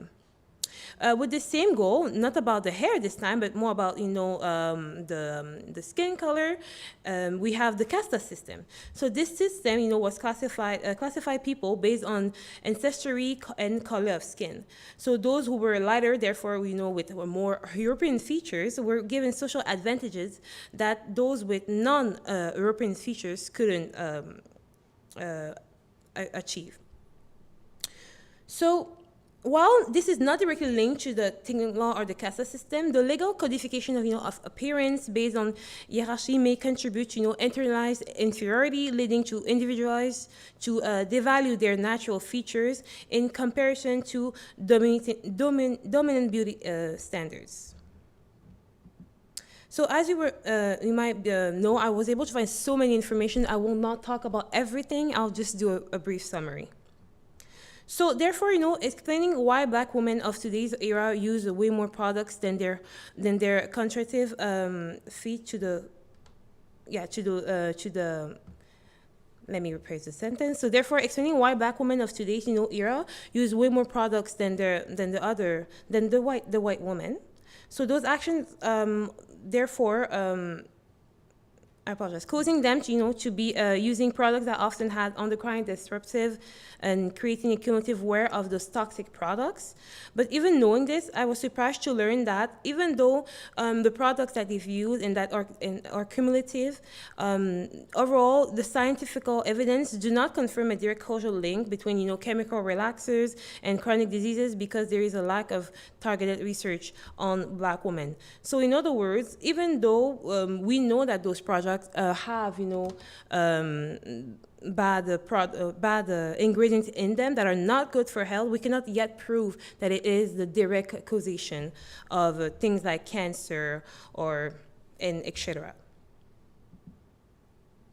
We can also see the impact of such issues in many famous celebrities of the United States, for example, such as an artist called Amara La Negra, which is a singer, and Michelle Obama, who is I'm sure you can recognize her. She's one of the previous first lady of the United States. So basically, both of those women explain that in their lifetime they have been told, and also they have been consciously making the choice not to wear their natural hair because they were scared of the people's reaction, and they were scared that they were not going to be as successful wearing their. But on a more positive note, in the history of Black hair, we can recognize that through the last 50 to 75 years, there has been, in fact, positive action of the Black community to bring some pride into the use of the Black hair. Songs like Put Your Records On by Corinne Bailey Rae, encourage women to love and to not change themselves because of society. And we also have people like Angela Davis, who is a civil rights activist, who really encouraged the woman to, to take back what she calls the Afro look and to separate themselves from the Eurocentrist beauty standards. Now, a bit about hair.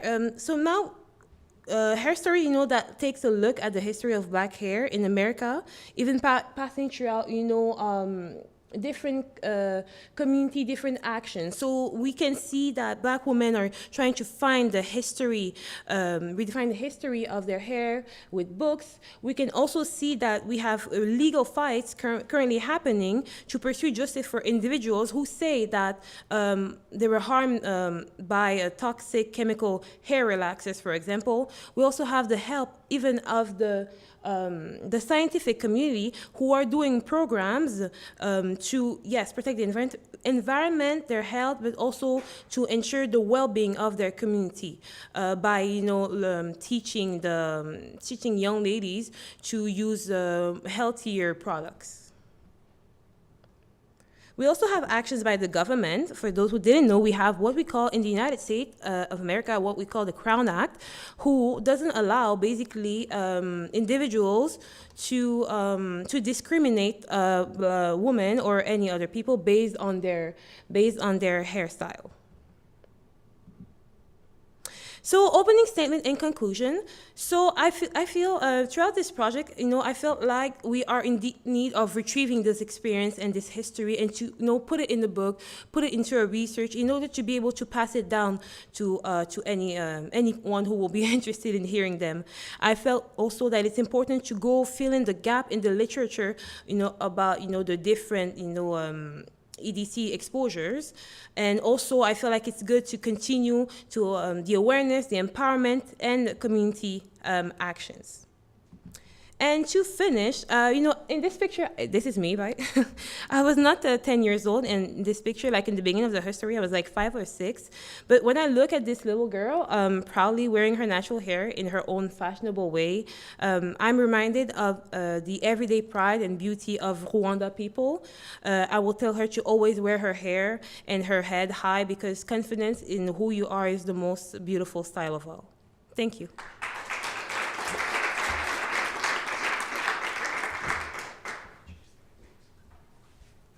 That was great. Thank you very much.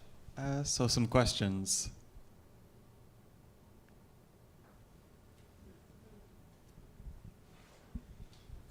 That was a fascinating talk. I'm wondering, did you find things in the OSER library that helped you with your research? Sadly, not that much, no, sadly. But I during this project, I'm really fascinated by this project because it's so personal to me, and I really would like to continue this project with finding more history and information about it, because like I said, what was hard for me was the fact that even though I was able to find information, the sources of those information was not 100% sure, so I only added the ones that were sure. But eventually I would like to continue and maybe look throughout the Ulster Library more.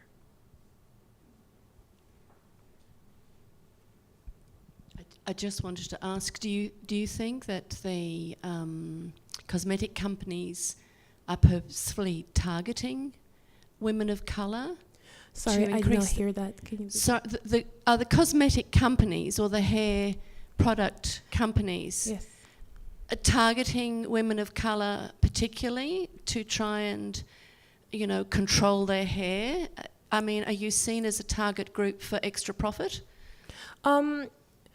I wouldn't formulate that like that. I will say more that, because of the context on which we have Black women here, we see, companies are here to make profit. They find the what you like the most, and they try to make a profit out of it. It's like TikTok. They know that young people like to go online and to scroll, so they find a way to make profits out of it. I'm not saying that companies are targeting directly Black women to make them unhealthy. I'm saying that there is definitely a lack of, trying to make it healthier. As I was able to find actually in some articles that some companies did not disclose what ingredient they put in their products. Thank you for this amazing project. I just have a question. I know that recently, I think maybe 1 or 2 years ago, an article was published in the University of Montreal website saying that because of tight braids, many Black women are more prone to have alopecia. Do you find anything in that? Thank you. Yeah, it's also an article that I was able to find. Thank you for the question. That I was able to find. But like it said, it's always potentials, because it's not necessarily targeted research, and that's why I was, at the end I talked about the gap in the literature that needs to be filled, because if I remember correctly, and if we're talking about the same article, I think they analyze the hair in itself, but not directly the action on the people, if I remember correctly. So yeah.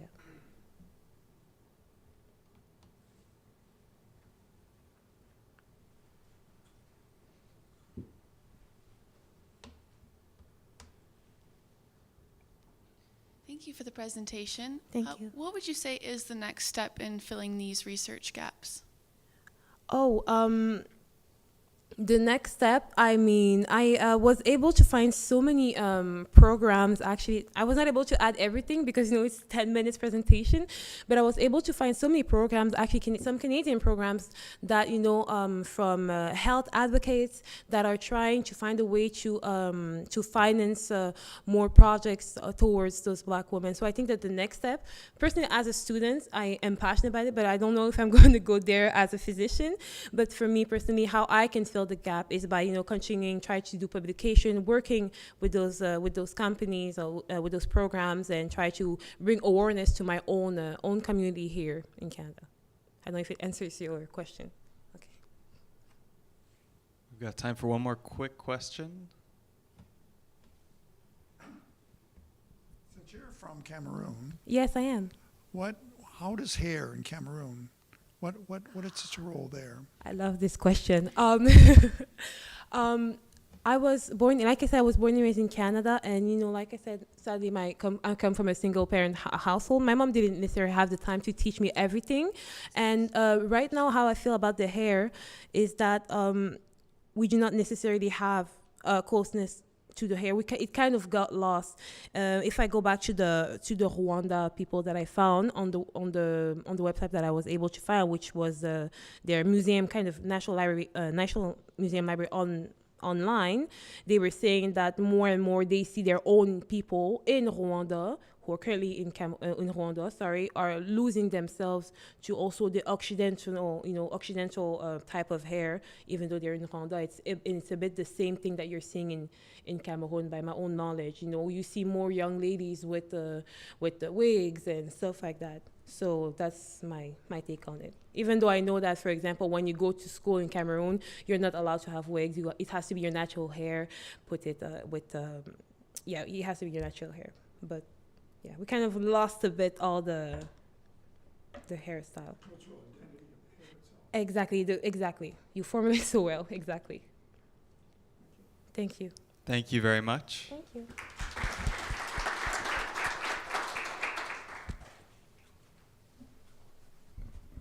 Thank you for the presentation. The next presenter is Shania Maher. She's a fourth-year student, and her presentation's on stomach, stress, and sex, gendered construction of ulcer disease in the mid-20th century.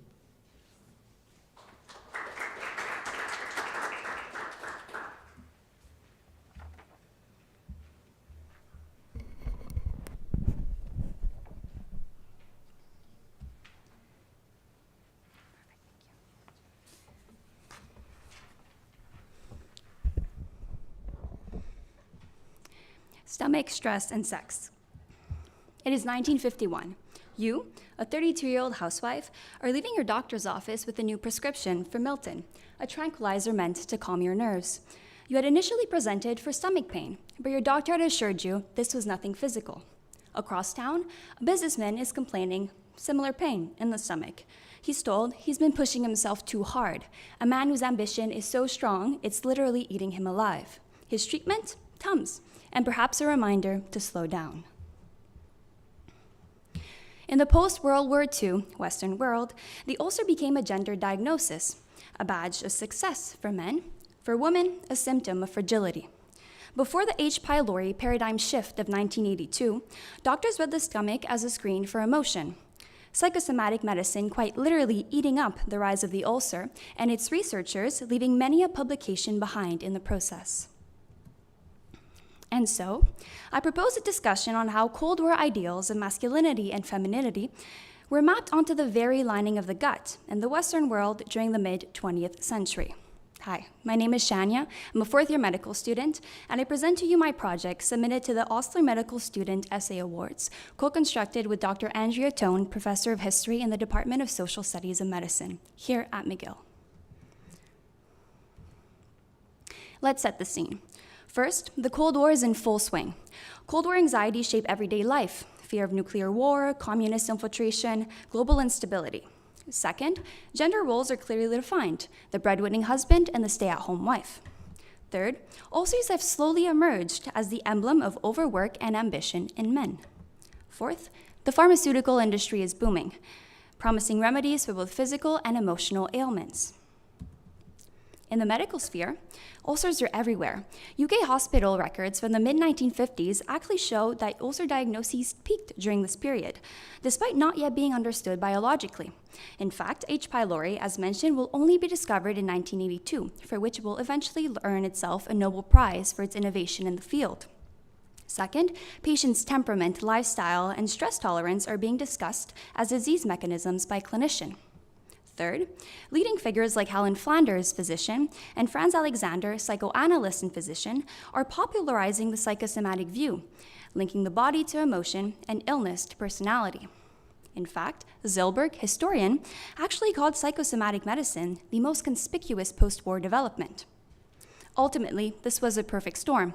Ulcers were on the rise, but with no clear biological etiology to make sense of them, psychosomatic medicine, equally being popularized at this time, had full reign to make sense of ulcers as it so wished. Here are my research objectives: to examine how psychosomatic theories and gendered ideals shaped understandings of peptic ulcer disease before the H. pylori paradigm shift of 1982. Secondly, to conduct archival research using McGill Library's historical collections, medical journals, mid-20th century advertisements, medical lecturers' notes, etc. And here's what I found. During the Cold War,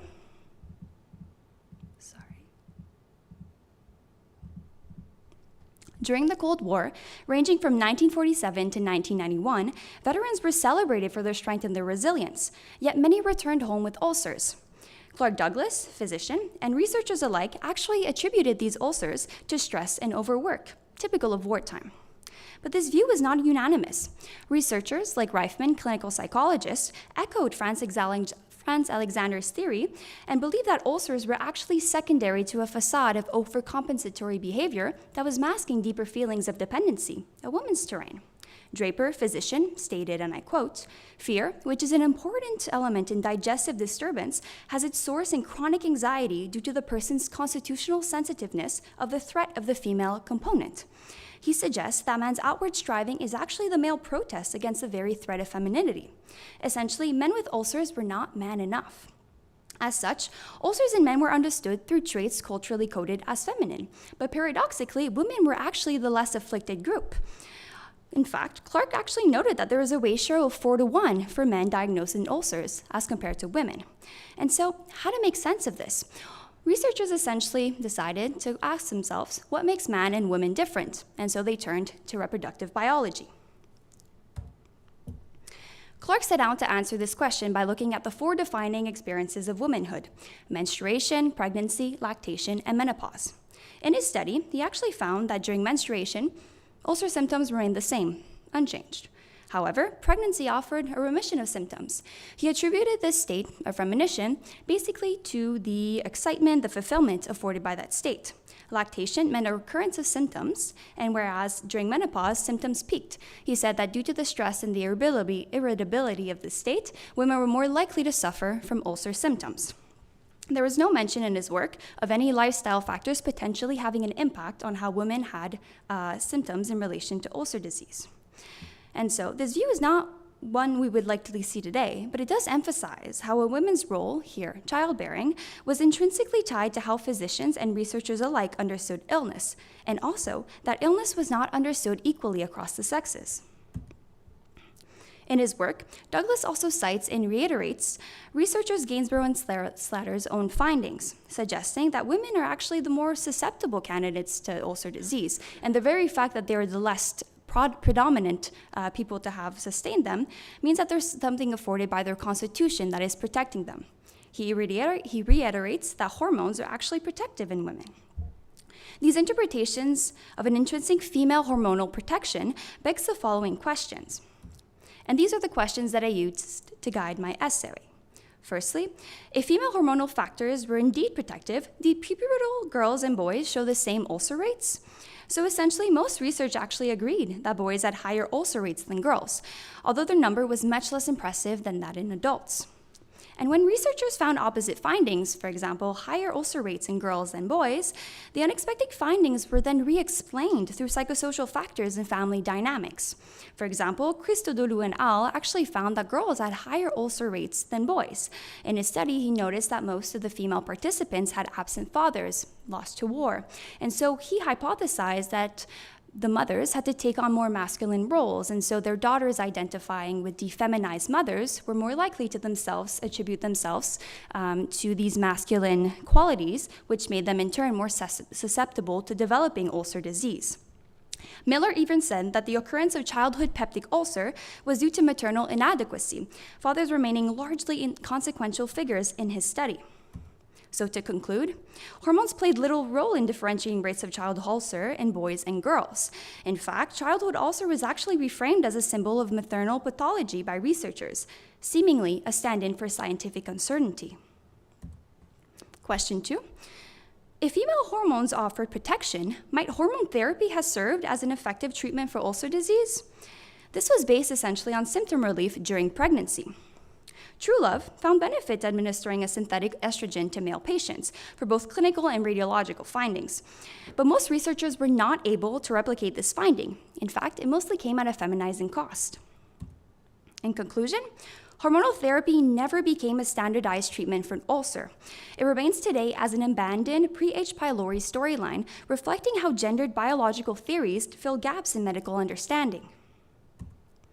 So what does it come down to, really? Men had ulcers because they resembled women.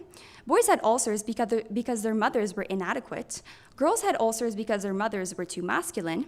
And as if this isn't contradictory enough, researchers experimented with hormonal therapy, an attempt, quite literally, to make men with ulcers more like women. And so, drawing on medical literature between 1945 and 1980, I argue how ulcers became a mirror for Cold War ideals of masculinity and femininity, ideals that medical researchers themselves helped to construct and sustain. The high prevalence of men with ulcers, and even boys with ulcers, did little to challenge cultural assumptions regarding femininity and weakness. Rather, it reaffirmed them by casting afflicted men as insufficiently masculine, while suggesting that women would be the more obvious target had they not been protected by their innate constitution.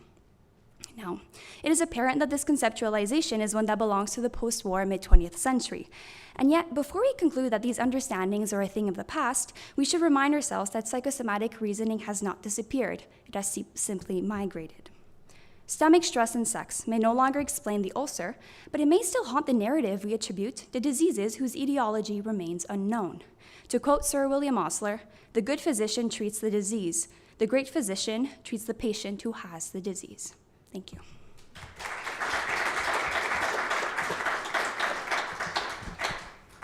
Thank you very much.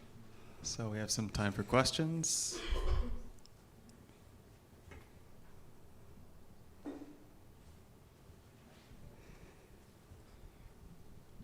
Ulcer disease and its diagnosis and thoughts of how it occurred is a fantastic example of dogma getting in the way of reality. When Marshall published his paper in 1982, I remember reading it in the Lancet. Ulcer was part of how I earned a living, I guess. And the response of the gastrointestinal and surgical community to that paper was blisteringly negative. It is staggering, the response of organized medicine to a paper that actually demonstrated they were all enslaved to their own personal dogma, which is the thing that gets in the way of practicing ulcers type of medicine. Thank you for the insight. I was not there in 1982, but I can imagine with the research that I found that that's something that would have happened at that time.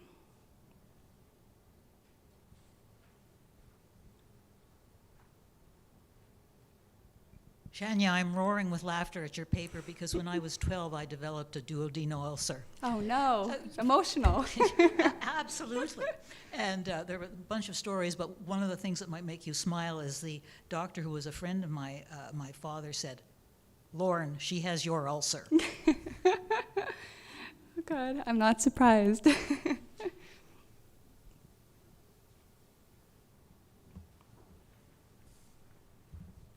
You know, as a resident in surgery, the number of cases that we did for ulcer was, you know, incredible. Yeah. You know, we were operating on 3 or 4 a day, and with the change associated with H. pylori, it disappeared eventually. Mm-hmm. Not right away, but Very, very quickly. So Yeah. we figured that an antibiotic could take care of Mm-hmm. it. I'd just say perforated ulcers, Mm-hmm. eating ulcers disappeared virtually overnight. Yeah. Wow. ER and elective gastrectomies stopped. you know, that was my Research, experience yeah. too. They just was stopped. Yeah, it's incredible research. Yeah. Thank you.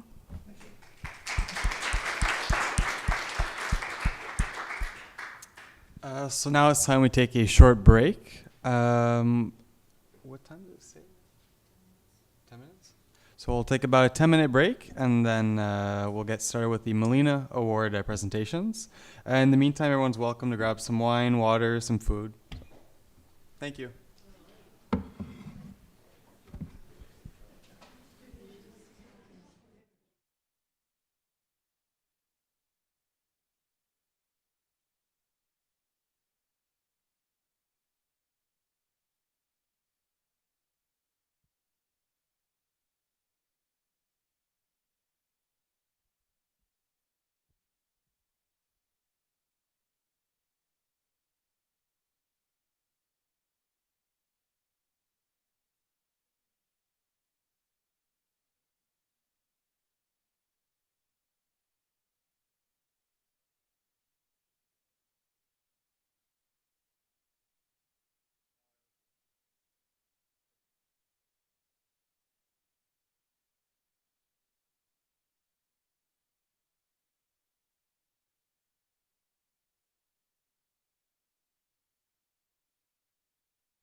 So welcome back, everyone. So on the last part of the presentations tonight, so we'll first hear from Dr. Roxanas, who will be talking about the glass stethoscopes he brought all the way from Australia.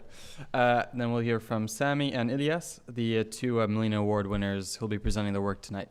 So Dr. Roxanas, if you'd like to come and say a few words.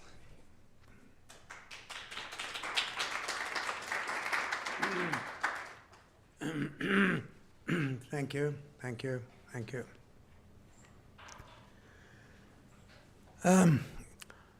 I can't talk too much because I've only been given 5 minutes, so I'll try and give the punch in 5. But afterwards, you can come and have a look at the glass stethoscopes, and I'll be here and we can discuss them, or you can ask me any other questions afterwards. May I say how thrilled I was to bring the stethoscopes here in good shape, traveling through 3 planes and giving them to the Oslo Library, which is a wonderful institution in terms of not only educating people, not only having a wonderful library, but being so well run by Professor Adele Maestro and, of course, Mary Hagyal. And I'm an old man, and I wanted to give them, and I thought this would be the best place. Up to 1820-21, there was no objective instrument in medicine. And Laennec was a physician, and he was listening to the chest of a woman. And in those days, the woman was exposed. In those days, they couldn't hear the heart or breath sounds very well, and he got frustrated. And he walked out, grabbed the paper from one of the students, rolled them up, and then listened to the chest of the woman, and that's how stethoscopes were discovered. Now, in the olden days, stethoscopes were made from various instruments, various sources. They made stethoscopes out of ship's intestines. I don't know how they did it, but there you are. They used glass, like these. They used metal. They used wood. Now, Laennec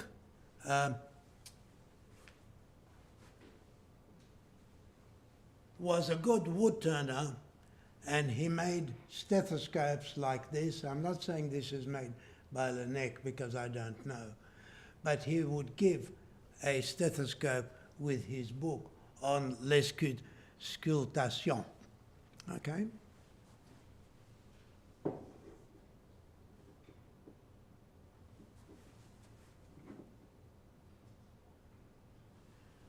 Now, well might you ask, well, where the hell did you find these stethoscopes? Look, it was pure chance. I discovered the more ornate one in London. I had a little discussion with the vendor of the shop. He got angry with me. He wanted £800, and I said, well, you haven't been able to sell it for a long time. Can you think of a lower price? And he said, and why should I? Just like that, I mean it. I said, well, I thought you might want to sell it. So I said, all right, I'll give you 50 quid. I said, okay, I'll take it. And that's how I got that one. So after getting this, I didn't know anything about stethoscopes and their origin, and especially the glass ones. So I wrote to all sorts of places in England, in Europe, in North America, saying, do you have a glass stethoscope in your collection? No, no, no, no, no, no, no, no, except for the curator in the College of Physicians in London.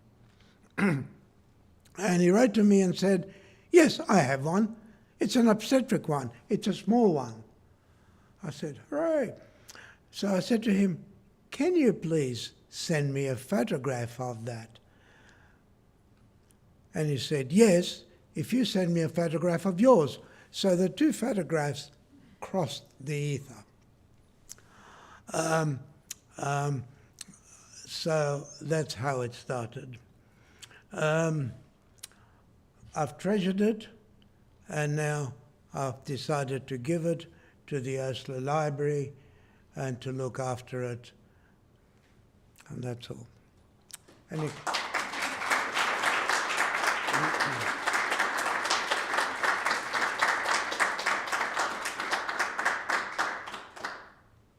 If you want a funny picture on a glass stethoscope, you ask Lily Grandpré. And if she trusts you, she'll show you the picture.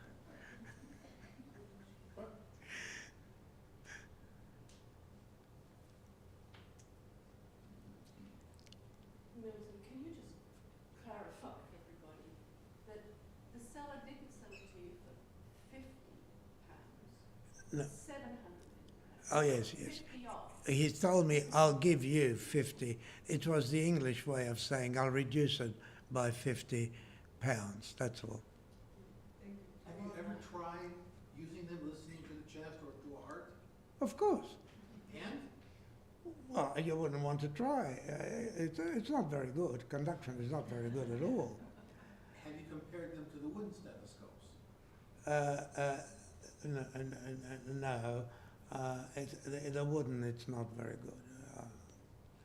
good. But you must realize that it might be better than putting your ear on a chest with all the dangers attached to it. They were dirty. They weren't showering every day like we do. They had infection. They were coughing TB. So it wasn't good to be close to them. Plus the indecency of putting your ear on a woman's breast. Yeah. Thank you. Thank you. Thank you.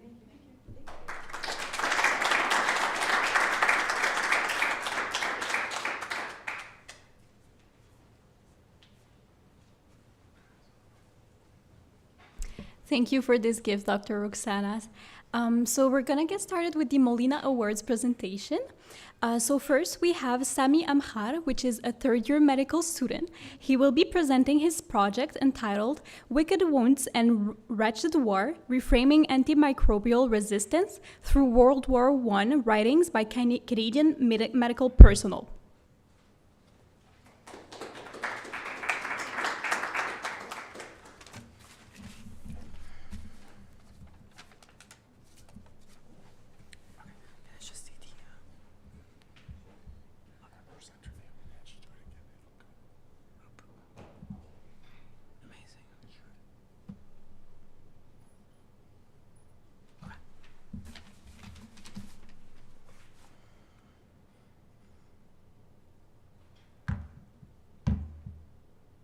Okay, so when they're... Good evening, everyone. My name is Sami. I'm a third-year medical student, and I'm happy to present my essay titled Wicked Wounds and Wretched War, Reframing Antimicrobial Resistance Through World War I Writings by Canadian Medical Personnel. Before starting, I'd like to extend a few thanks. First, thank you, Dr. Mario Molina, for allowing Elias and I to undertake a fully funded research projects in the medical humanities. I'd like also to thank my three supervisors, Dr. Slick, Dr. Colton, and Judith Cashel. And finally, a big thank you to Dr. Svetlana, the Oslo Library, and Dr. Anthony Risk. Before diving into the subject, I'd like to start with a citation from the War Diary of Claire Gass, a Canadian nursing sister. We're going to come back to it in the discussion. October 24th, 1916. Jackson with a red head lying on the pillow, wasted frame, and deeply sunken eyes. 2 weeks under the awful poison of gas gangrene is fighting for life. One leg is off and the other is so full of incision, it seems hardly possible it can live. October 25th. Our boy is much worse, irrational, weaker. October 26th. Our sick Canadian laddie died today. Antimicrobial resistance, or AMR. You probably heard about it on the news or in one of your classes. It refers to the pathways by which pathogens like viruses or bacteria acquire resistance to antimicrobial medicine, like antibiotics. There has been quite a paradigm shift in the way we understand AMR. You've probably all been taught that it's caused by the misuse of antibiotics. But actually, it's now well established that it started before the creation of antibiotics and was shaped by major social and historical events, as these events profoundly altered the biochemical milieu. And it was exemplified in these two recent Nature publications. So my goal for this project was to use the war diaries of the Canadian nursing sister Claire Gass to provide key and concrete examples of how key medical practices and social political conditions led to the early emergence of antimicrobial resistance. So we'll use a lens for this project. First, we'll start macroscopically looking at the social political conditions, then we'll zoom in looking at the key medical practices, and we'll zoom in even further to look at the molecular mechanisms at play. I used two main resources for this essay. The first one are the Claire Gass funds, which were available at the Osler Library. I also used articles published during World War I about the treatment of war wounds. For this essay, I used this anthropology framework from Ola Abra and al. Recently published in Nature. It describes the four major drivers of AMR in humanitarian settings: conflict, climate disaster, displacement, and system fragility. And these four are going to be the headings of our discussion. So now let's dive into the interesting part, the story of nursing sister Claire Gass.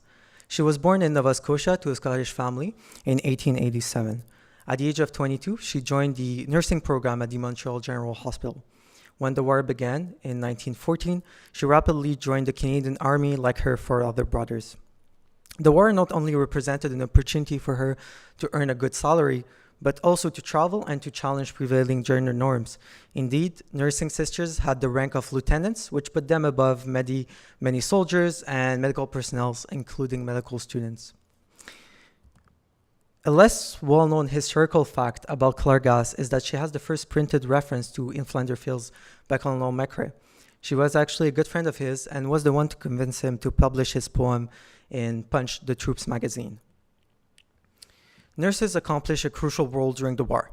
So they had to do everything from managing the wards to medical equipment to stopping hemorrhages, bringing down fever, checking pulses, and looking for the infamous yet ubiquitous at the time gas gangrene.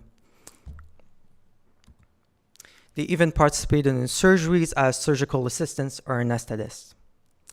The nurses worked within a complex pyramidal healthcare wartime organization where the journey of the wounded was directed from the battlefield to tertiary hospitals. And basically, except at the very front lines, nurses would be there to stabilize, heal, and transfer patients. So now that we better understand the social historical context, let's dive into the four sections that show how AMR that show how World War I created, as I like to call it, the perfect storm for the early emergence of AMR. Conflict. So the World War I was one of the deadliest conflicts in history, with 20 million civilian and military casualties. Claire Gass was visibly horrified by the intensity of the conflict. She frequently recorded the overwhelming influx of patients that would come to her hospital. A convoy of 600 came to us last night. We had over 1,100 cases to our hospital this morning. For those of you who work in healthcare, you know how horrifying these numbers are. So in addition to this massive concentration of wounds, weapons used during the conflict, we think about machine guns, mortars, and shrapnel from exploding shells, caused catastrophic injuries with high infection risks as they carried environmental pathogens and dirt with them. It can lead in some cases to gas gangrene, a lethal infection, as it was the case for Jackson, the poor Canadian laddie I opened my presentation with. So in addition to this, Claire Gass frequently recorded in her diaries the severity of the war wounds with poignant description. June 19, 1915. A convoy of patients arrived this morning, some terrible cases, also much better dead. One young lad with eyes and nose all gone, one blur of mangled flesh, and body and whole and sound, heads shattered to pieces and limbs hanging by a thread of tendons. So this massive concentration of injuries with high infection risks created the ideal condition for horizontal gene transfer, the transfer of genetic material from one microorganism to another that is not offspring. So this was ideal for the creation of antimicrobial resistance. Indeed, when pathogens would share genetic material, they would increase their genetic diversity. And so once exposed to antibiotics years later, they had the genetic background to create their own defense mechanisms. Now let's talk about system fragility. The system fragility during World War I manifested not only in the shortage of treating professionals and scarce medical resources, but also in the limited treatment options for war wounds and infections, as antibiotics were still decades from discovery. Claire Gass noted multiple times the lack of medical personnel, leaving them often with only a few hours of sleep over multiple days.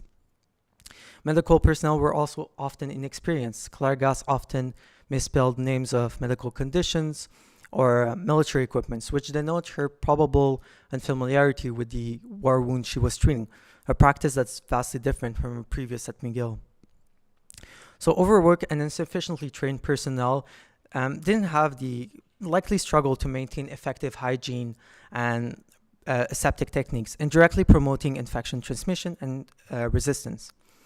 And with few therapeutic options, healthcare workers use heavily the Carroll-Dakin solution, a sodium hypochlorite solution, an antiseptic, using an ingenious drainage system that allowed to deliver directly the solution to wounds without damaging surrounding tissues. And funnily enough, sodium hypochlorite was shown to drive ampicillin resistance in Pseudomonas by increasing the expression of efflux pumps. Basically, in two words, efflux pumps are proteins that allow the cell to remove noxious substances like antibiotics. So in summary, the combination of poorly trained medical personnel, lack of resources and capacity, and the heavy use of antiseptic solutions contribute to the emergence of AMR genes. Climate disaster. The environment created by the World War I allowed AMR to flourish. Soldiers fought in the harsh conditions of the trenches, often victims of floodings that acted as environmental reservoirs for many microorganisms. So the soldiers often stood in long hours, as she recorded in one of her entries, with waterlogged boots, socks in the cold, muck, and corruption of the trenches, war, waste, rats, corpses. So they were exhausted, they were malnourished, they were constantly exposed to the cold, and so they were more susceptible to infections. Cases of dysentery were widespread. It's a type of bloody diarrhea often caused by Shigella. And Claire Gass actually noted that some of her colleagues died from this disease. We heard today that Mrs. Jalgar and another nurse who went to Dardanelles are dead with dysentery. So the trenches acted as an environmental reservoir, as I mentioned, to promote infection transmission and the spread of genes. A recent research showed a scientist analyzed a sample from Ernest Cable, a World War I soldier who died from Shigella dysentery. And after analyzing it, they showed that Shigella was actually resistant to penicillin and erythromycin, although the sample being collected years and years before the advent of antibiotics. And they think it's because the Shigella got in contact with other microorganisms producing penicillin in the trenches. In addition to this, heavy metals used during World War I, such as like copper, arsenic, and lead, are still present to the soil and water to this day. And these heavy metals can cause antibiotic resistance via co-selection and co-resistance. I don't want to bore you with this, so I'll just give the example directly. Listeria monocytogenes can be resistant to heavy metals like zinc and copper, but also to antibiotics like clindamycin and erythromycin via the same mechanism. Now let's talk quickly about displacement. The displacement of soldiers during World War I into crowded setting and poorly equipped and unsanitary hospitals enabled infection and promoted AMR genes. As you can see in this image, and as I mentioned in the first section of this talk, the hospitals quickly became overcrowded after periods of intense conflicts. You can imagine 1,100 people coming to your hospital in one day, it's quite intense.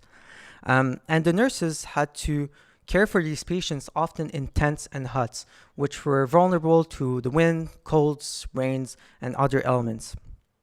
Claire Gass frequently complained about the health facilities, saying that some wards were proved unsafe as patients had to be moved, and that some hospital tents were condemned as unfit for winter work. So she also recorded numerous instances where disease spread amongst patients and health providers. For example, she said in one entry, 5 of her sisters at Bishopsdale were told this morning that they were to go to a camp in North Wales to help with this awful plague of influenza, which has broke out there. So in summary, the displacement of forced population into crowded and unsanitary environment increased their chance of developing infections and promoted bacterial gene transfer. For those, I guess what the main argument of this talk is that AMR only represents the genetic footprints of human vice.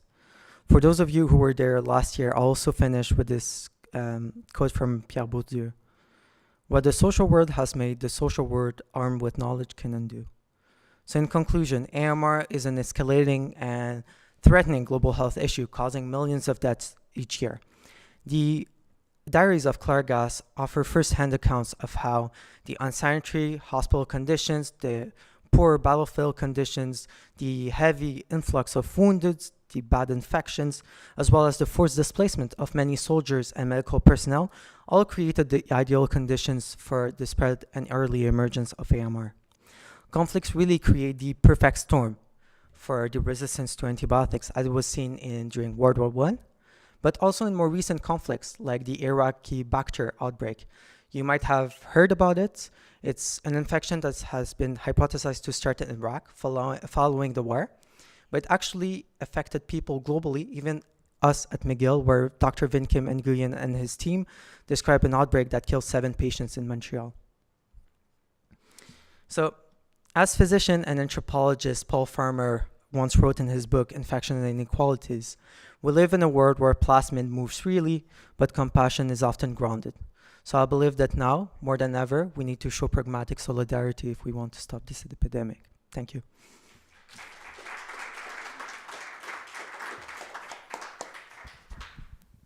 That was great work, so thank you very much for sharing, everyone. So we have time for some questions.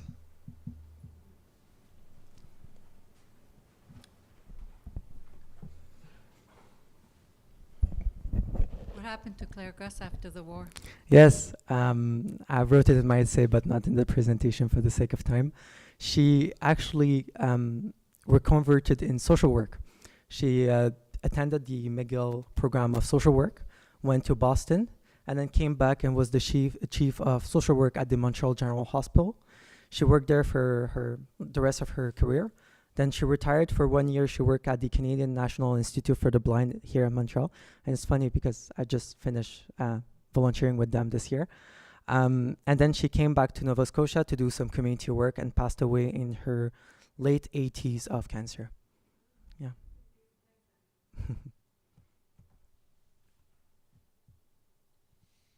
I had a question. So what's one thing that really stood out to you when you were doing this work? It's, in what sense? Well, what's the most interesting thing you think you found through the work that you did? Yeah, good question. I think that antibiotic resistance started before antibiotics, and that we have pretty good proof about it, like the sample analyzed. It says, I can come back to this slide. This was published in the Lancet quite recently, and really the team, it was a sample collected during World War I on the soldier, and they really showed that actually it started way before the start of antibiotics, and that the wars we're doing right now and all the social events that are happening all have an effect on antimicrobial resistance. And it was super interesting to make the link between history and current microbiology research. Thank you. But do you still think that the overprescribing of antibiotics is implicated in the problem? Of course, there's no doubt about it. And I discussed this issue with an infectious disease doctor. We kind of have a conflict of obligation as doctors. You know, I won't say no to my patient. I will treat their pneumonia with antibiotics because you want them to heal. But at the same time, you have to keep in mind that it might drive antibiotic resistance. So it kind of creates a dilemma that we have. But of course, antibiotics, and especially antibiotic misuse, drives AMR, and especially in conflict areas. If I come back to this figure from Ola Abara and Al, they mainly work on issues in the Middle East, mainly in Lebanon and Syria and Iraq. And most of this framework was developed in the fact that, they don't have, they don't have good diagnostics. So they often treat antibiotics they treat with antibiotics blindly, and that leads to antimicrobial resistance. So really, yeah, the major part is antibiotics, of course.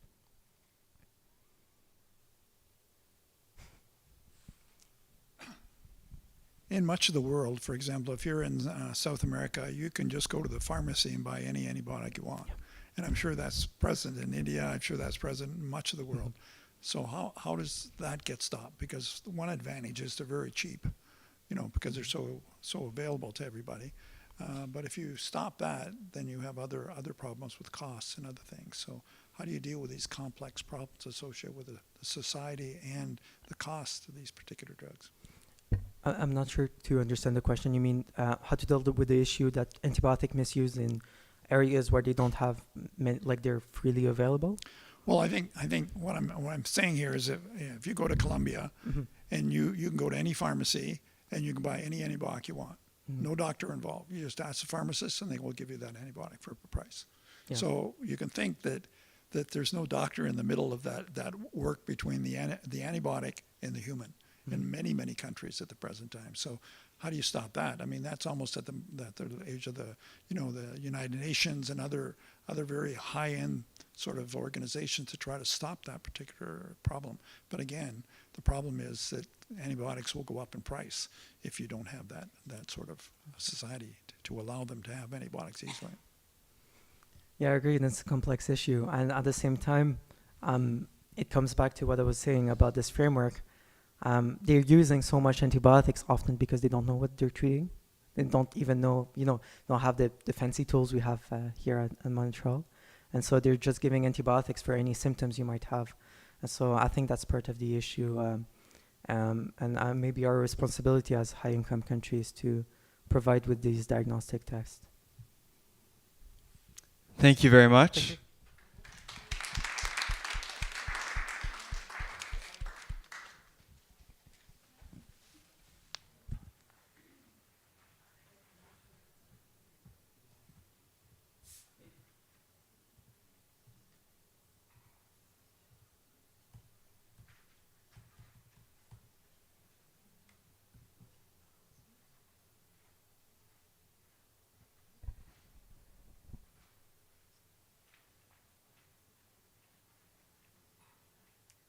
All right, excellent work, Sami. So for the last but not the least presentation of the evening, we have Ilyes Ultesh, who will present Greek to Arabic translation of medical knowledge on mental illness during the Abbasid period and the Layla and Majnun paradigm. Thank you. Hello. Okay. So, hi everybody, my name is Ilyes, and today I will be taking you way far back and way far east than the rest of my partners. I will be talking about the Greek to Arabic translation movement on medical knowledge during the Abbasid period and the Layla and Majnun paradigm. So here's an overview of what we'll talk about. So just to give you a brief overview of the medical context of the Greeks. So the basic Greek medical model is humoral. So the body is governed by 4 fluids, mainly the blood, yellow bile, black bile, and phlegm. If you disturb one of the biles, then you get disease. And melancholia is a disturbance of black bile, and the word itself comes from Greek melanchole, which means black bile. So from the beginning of that disease, we have an association between a mental illness and a bodily and biochemical problem. Something that's very interesting, though, is that black bile doesn't really have any equivalent in modern physiology and was actually created to make a symmetry in the system to explain symptoms of extreme mood, such as sleeplessness, brooding, fixation, and risky desire. In Aristotle's discussion, melancholics are in a constant state of intense desire and moral instability, but can also, in rare cases, showcase extreme genius. To get away from medicine, though, melancholy also appears in literary texts. So in Julius Pollux's 2nd century onomasticon, which is a thesaurus of how to properly speak Greek, the root melanchol appears in 2 places. Once with the words that end with bile, and again in under the heading irascible. And so we have this association. So in Greek culture, saying that someone is melancholic is having a double association of both having a bodily disorder and also having ill-tempered. Probably the single most important medical text on melancholy is On Melancholy by Rufus of Ephesus in the 2nd century. And Galen himself calls it the best medical work on melancholy. And it was so important that it fled east and through time, and it was still cited and used in 13th century Damascus. So actually what its greatness is what led to its downfall. It was copied so many times that eventually ended up disappearing. And we have no complete Greek or Arabic translation, and the only quotations that we have come from later doctors who quote him. And this is how basically scholars stitched back these quotations and formed the primary source. So Rufus here is very important because he treats melancholy as both a mental and physical disorders. It's fear, it's despair, and it's withdrawal, but caused by a bodily imbalance of black bile, basically an early psychosomatic model. And he also links this state not just to suffering, but also to brilliance. The melancholic is anxious and sleepless, but also unusually insightful. A link between illness and genius that will echo right back during the Renaissance, and we'll talk about it later. So Rufus doesn't just list symptoms, he also describes something that he calls a typus melancholicus, and that's a recognizable melancholic type. This is someone whose bodily makeup predisposes him to unrest, fear, grief, insomnia, loss of appetite, etc. And in severe cases of madness, it leads to madness or suicide. So already in the 1st and 2nd century, melancholy is being treated almost like a psychiatric profile.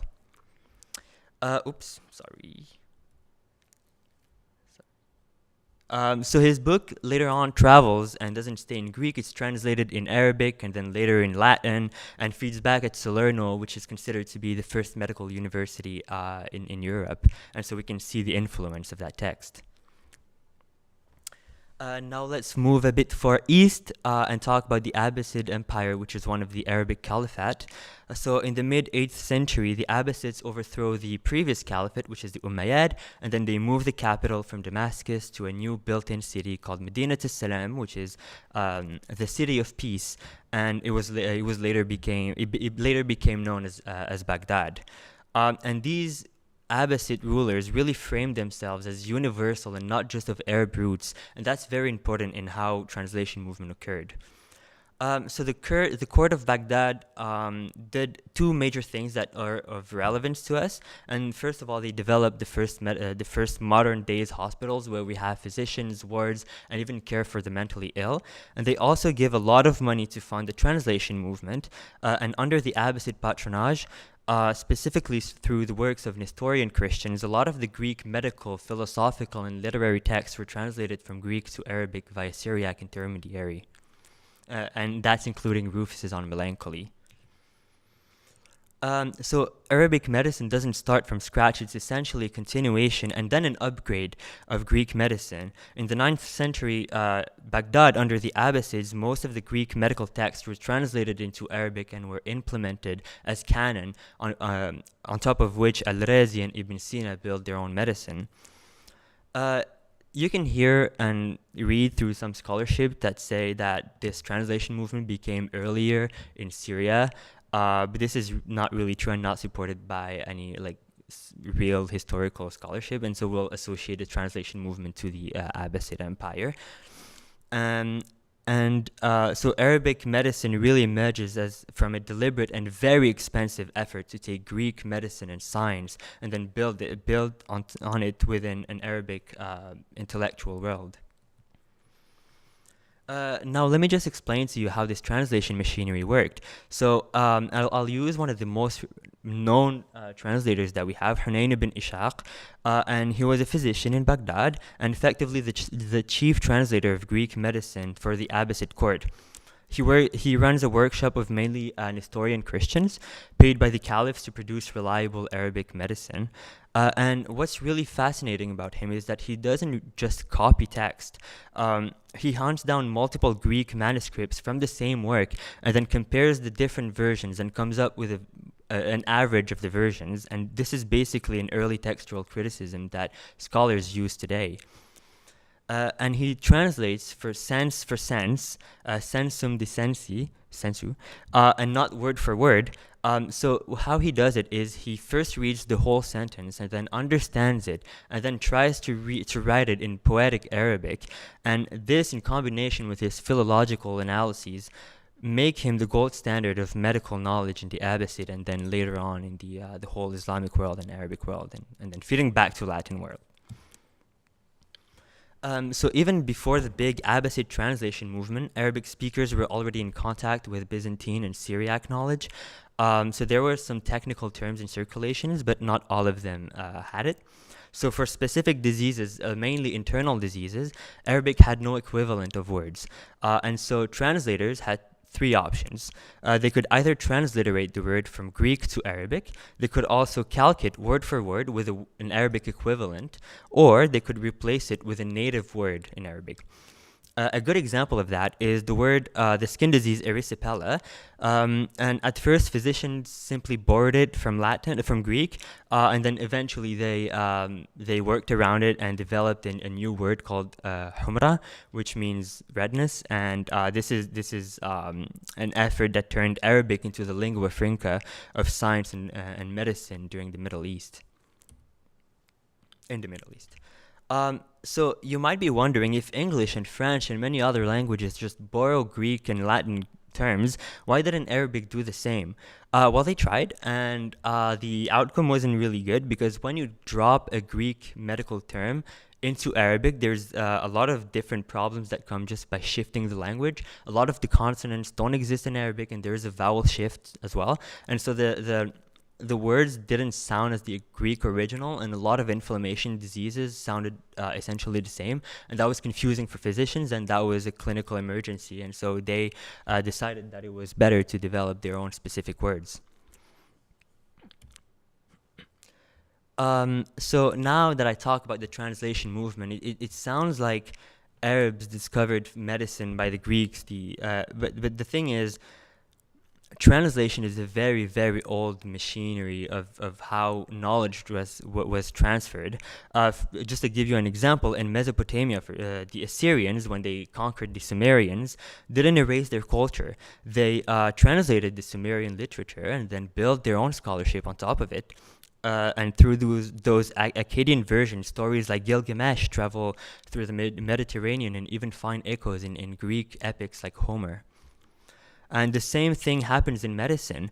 Some ideas that were previously associated to Hippocrates, like the treatment of epilepsy, actually find an echo in earlier Babylonian medical texts. And so you can see that my point is, Abbasid translation movement is part of a much longer pattern. Knowledge is always on the move, and being translated, reworded, and reused, and each culture claims it at its own. Before I go any further, I want to pause and read this short poem by Ibn Hazm, a physician of the 11th century. So, I would split open my heart with a knife, place you within and seal my wood, that you might dwell there, and never inhabit another, until the resurrection and judgment day. Thus you would stain my heart. While I lived, and at my death, you too would die in the entrails of my core, in the shadows of my tomb. And love here is described as an illness that takes over the body. It's invasive, uncontrollable, and basically the same language that physicians use for melancholic love, and I'll talk about it later. Love and death here are very much present together, and part of the Arabic culture and Persian culture as well is to associate the poetic beauty of death with the sentimental beauty of love, and the reason for that comes from Greek heritage, and I'll talk about it later. So in medieval Arabic medicine, love sickness isn't treated as something poetic or benign. It's an actual diagnosable disorder. Physicians inherit this from late Byzantine authors like Oribasius and Paulus of Aegina, who already described love as a kind of mental illness. By the 10th century, a very important physician by the name of Al-Majusi explicitly classifies it under the category of melancholy, and the view is taken up and refined by Ibn Sina and other commentators after him. So I talked about the importance of creating new words, and this is one of them here, for example. Arabs didn't have a vocabulary to describe that kind of love, and so they had to come up with a solution with that. And they created a word. The word was ishq, and this is intense and overwhelming passion, love that exceeds the range of normal human emotions. And it's compared to mahabba, which is a more normal form of love. And the symptoms that they describe in this ishq category are not benign. So it's a progressive occupation of the mind and the body by melancholic love, and it's described as being incurable. So we even have an anonymous Arabic medical text that talks about the malady of love as being like a real disease and not just treated in a poetic fantasy. It draws on Greek terminal theory and Arabic observation, pairing lines like, for example, whoever dies of love, let him die so. There is no good in love without death. Again, tying back to that idea that love and death are associated. And then they later go on to describe the evolution of the disease. So it's a disquieting grief, continuous insomnia, infatuation, sorrow, depression, brooding, loss of appetite, impaired reasoning, relentless desire that turns the blood, and when the blood burns, it changes into black bile. So love sickness is described as something that is real, physical, and leads to death. And this leads me back to the core of my project, Layla wa Majnoon, which is the Arabic equivalent of Romeo and Juliet. And just to give you a brief overview of the story, so it's a guy named Qais, and he falls in love with a girl named Layli, and their love is deemed to be impossible by their society. However, they grow older, and their love only keeps getting stronger, and Qais eventually cannot function in a normal society anymore. He starts to wander in the deserts, he talks to animals, and he becomes this kind of half-saint, half-mad person. And he lives in poems, actually very beautiful poems, and people of his society rename him and name him Majnoon, which in Arabic means possessed or madman. In the meantime, Layli is married to another man by the name of Ibn Salam, and but she remains chaste and she refuses him sexually, and very faithful to Majnoon from afar. The lovers themselves never reunite in heaven, never reunite on earth, and they die separately, unfortunately. But the poem ends with them reuniting in heaven, and so love here is does not have a happy ending, but it's a consuming condition, pathologized as madness, and finally transformed into something that's almost sacred and that's fulfilled in heaven. So here I'm just putting the Greek and Arabic traditions in direct contrast. So on the Greek side, Aristotle and Rufus describe melancholy as in a constant state of intense desire. Melancholy is described as a bodily craving, and it's something that irritates the humors and that needs cure. In Layli wa Majnoon, and in a lot of the Arabic and Persian poems, that same intensity is transferred to a different register. Majnoon is consumed by desire. That idea still remains, but the lovers themselves remain two unpierced rubies, perfectly chaste, and the passion is absolute, yet the relationship is never becomes physical. So the Greek model of melancholic desire is taken over, that's for sure, but stripped away of its sexuality and reoriented upwards. Love becomes sacred, unreachable on earth, and only fully realized after death. That's the form of melancholic love that dominates much of the Arabic and Persian literature. In medical texts, physicians like Ishaq ibn Imran that I talked about earlier say it very directly. The loss of a beloved object or person can plunge one into a deep melancholy. Majnoon is that description turned into reality. He withdraws from society, stops eating, wanders in the deserts, talks to animals, loses his grip on worldly life, and that diagnosis becomes a narrative. At the same time, the text doesn't condemn him for it. It actually elevates his suffering. His love is pure, chaste, and fatal. So Layli and Majnun is doing, as a poem, is doing a double duty. It's a love story, but it's also a dramatization of medical idea that overwhelming love is an illness that can kill you. Now I want to talk only for 3 slides. I don't know how much I'm doing in time. But how melancholy has evolved over the years. And so we have this lady, Hildegard, one of the most known German physicians, German female physicians at the time, and she's a 12th century poet and physician.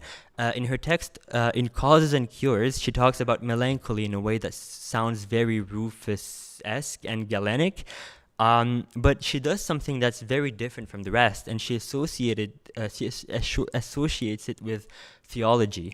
And she says that before Adam disobeyed, the bile in his body was clear like crystal, and after the fall, the bile turned bitter and black, and that blackness is melancholy. So in her account, melancholy is both a physical process in the body and the mark of an original sin, a sign that human nature itself has changed. Skipping a couple of centuries, by the Renaissance, melancholy gains a new meaning. It becomes the mood of artistic and intellectual genius, not just a medical problem, tying back to that idea of insightful, I forgot the word, of genius by Rufus. So the clearest image of this is Durer's Melancholia I, that you can see here.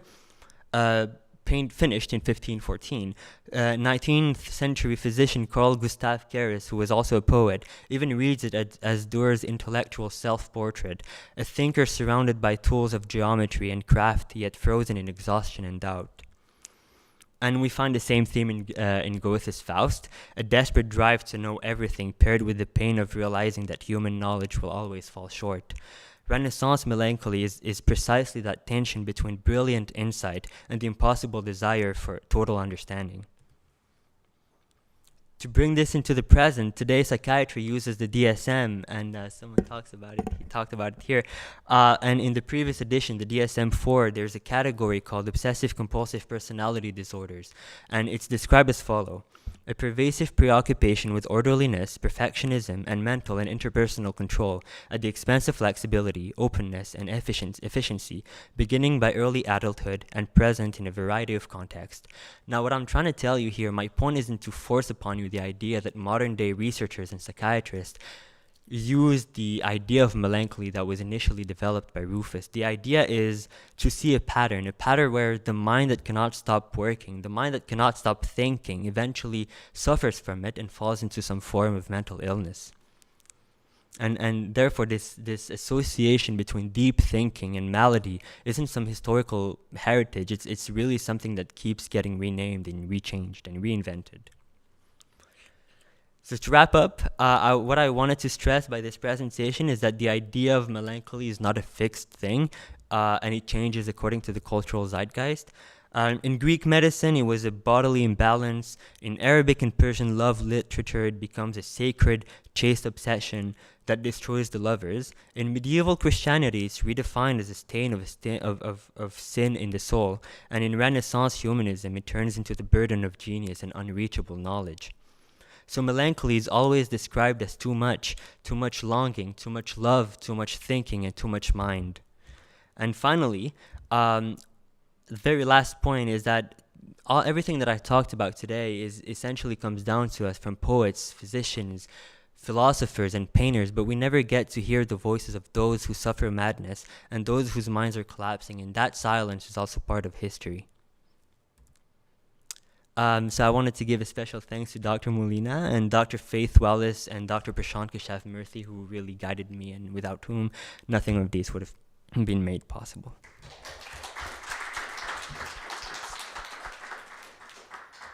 Thank you very much. We've got time for maybe 1 or 2 quick questions. I almost feel guilty for returning to the first section of your presentation on the translation of Greek medicine into Arabic medicine. Yes. And the description you gave of it was exceptionally scholarly, particularly the concept of sense for sense rather than word for word. Subsequently, Arab medicine became the best or most scholarly medicine in the pre-medieval world, from about 1000 to well after 1200. Avicenna is a perfect example. All of medicine really was developed in the Arab world, not in the more Eurocentric world, frankly. So I'm really asking is, do you think that concept of translation and the way in which it was done in such a sort of complete scholarly manner had anything to do with the development of Arab medicine subsequently? Thank you for the question. And yes, so actually, if I get the question correctly, so you're asking me if that movement of translation helped build the Arabic medicine, right? That's the way that. Okay, so basically, yes, because the Arabs, even pre-Islamic Arabia, their idea of medicine was so the thing is, their medicine was always the result of a major move. So I'm stuttering, but the idea is the position of Arabia as being the middle of Greece, India, and China. I mean, the inevitably the result of their own medicine, and not just medicine, but also like the whole science is the result of a translation movement. I didn't talk about it, but there's also a very massive Chinese and Indian translation movement that fastened the way that medicine was being conducted even before Greek texts were built. And so, yeah. The Arab group swept all the way around to Spain. Yes. And from there it went to Paris. Yes. Exactly. Yeah. But honestly, that's a very good question, and a lot of scholarship has been made, but I can't tell. Sorry. Thank you very much.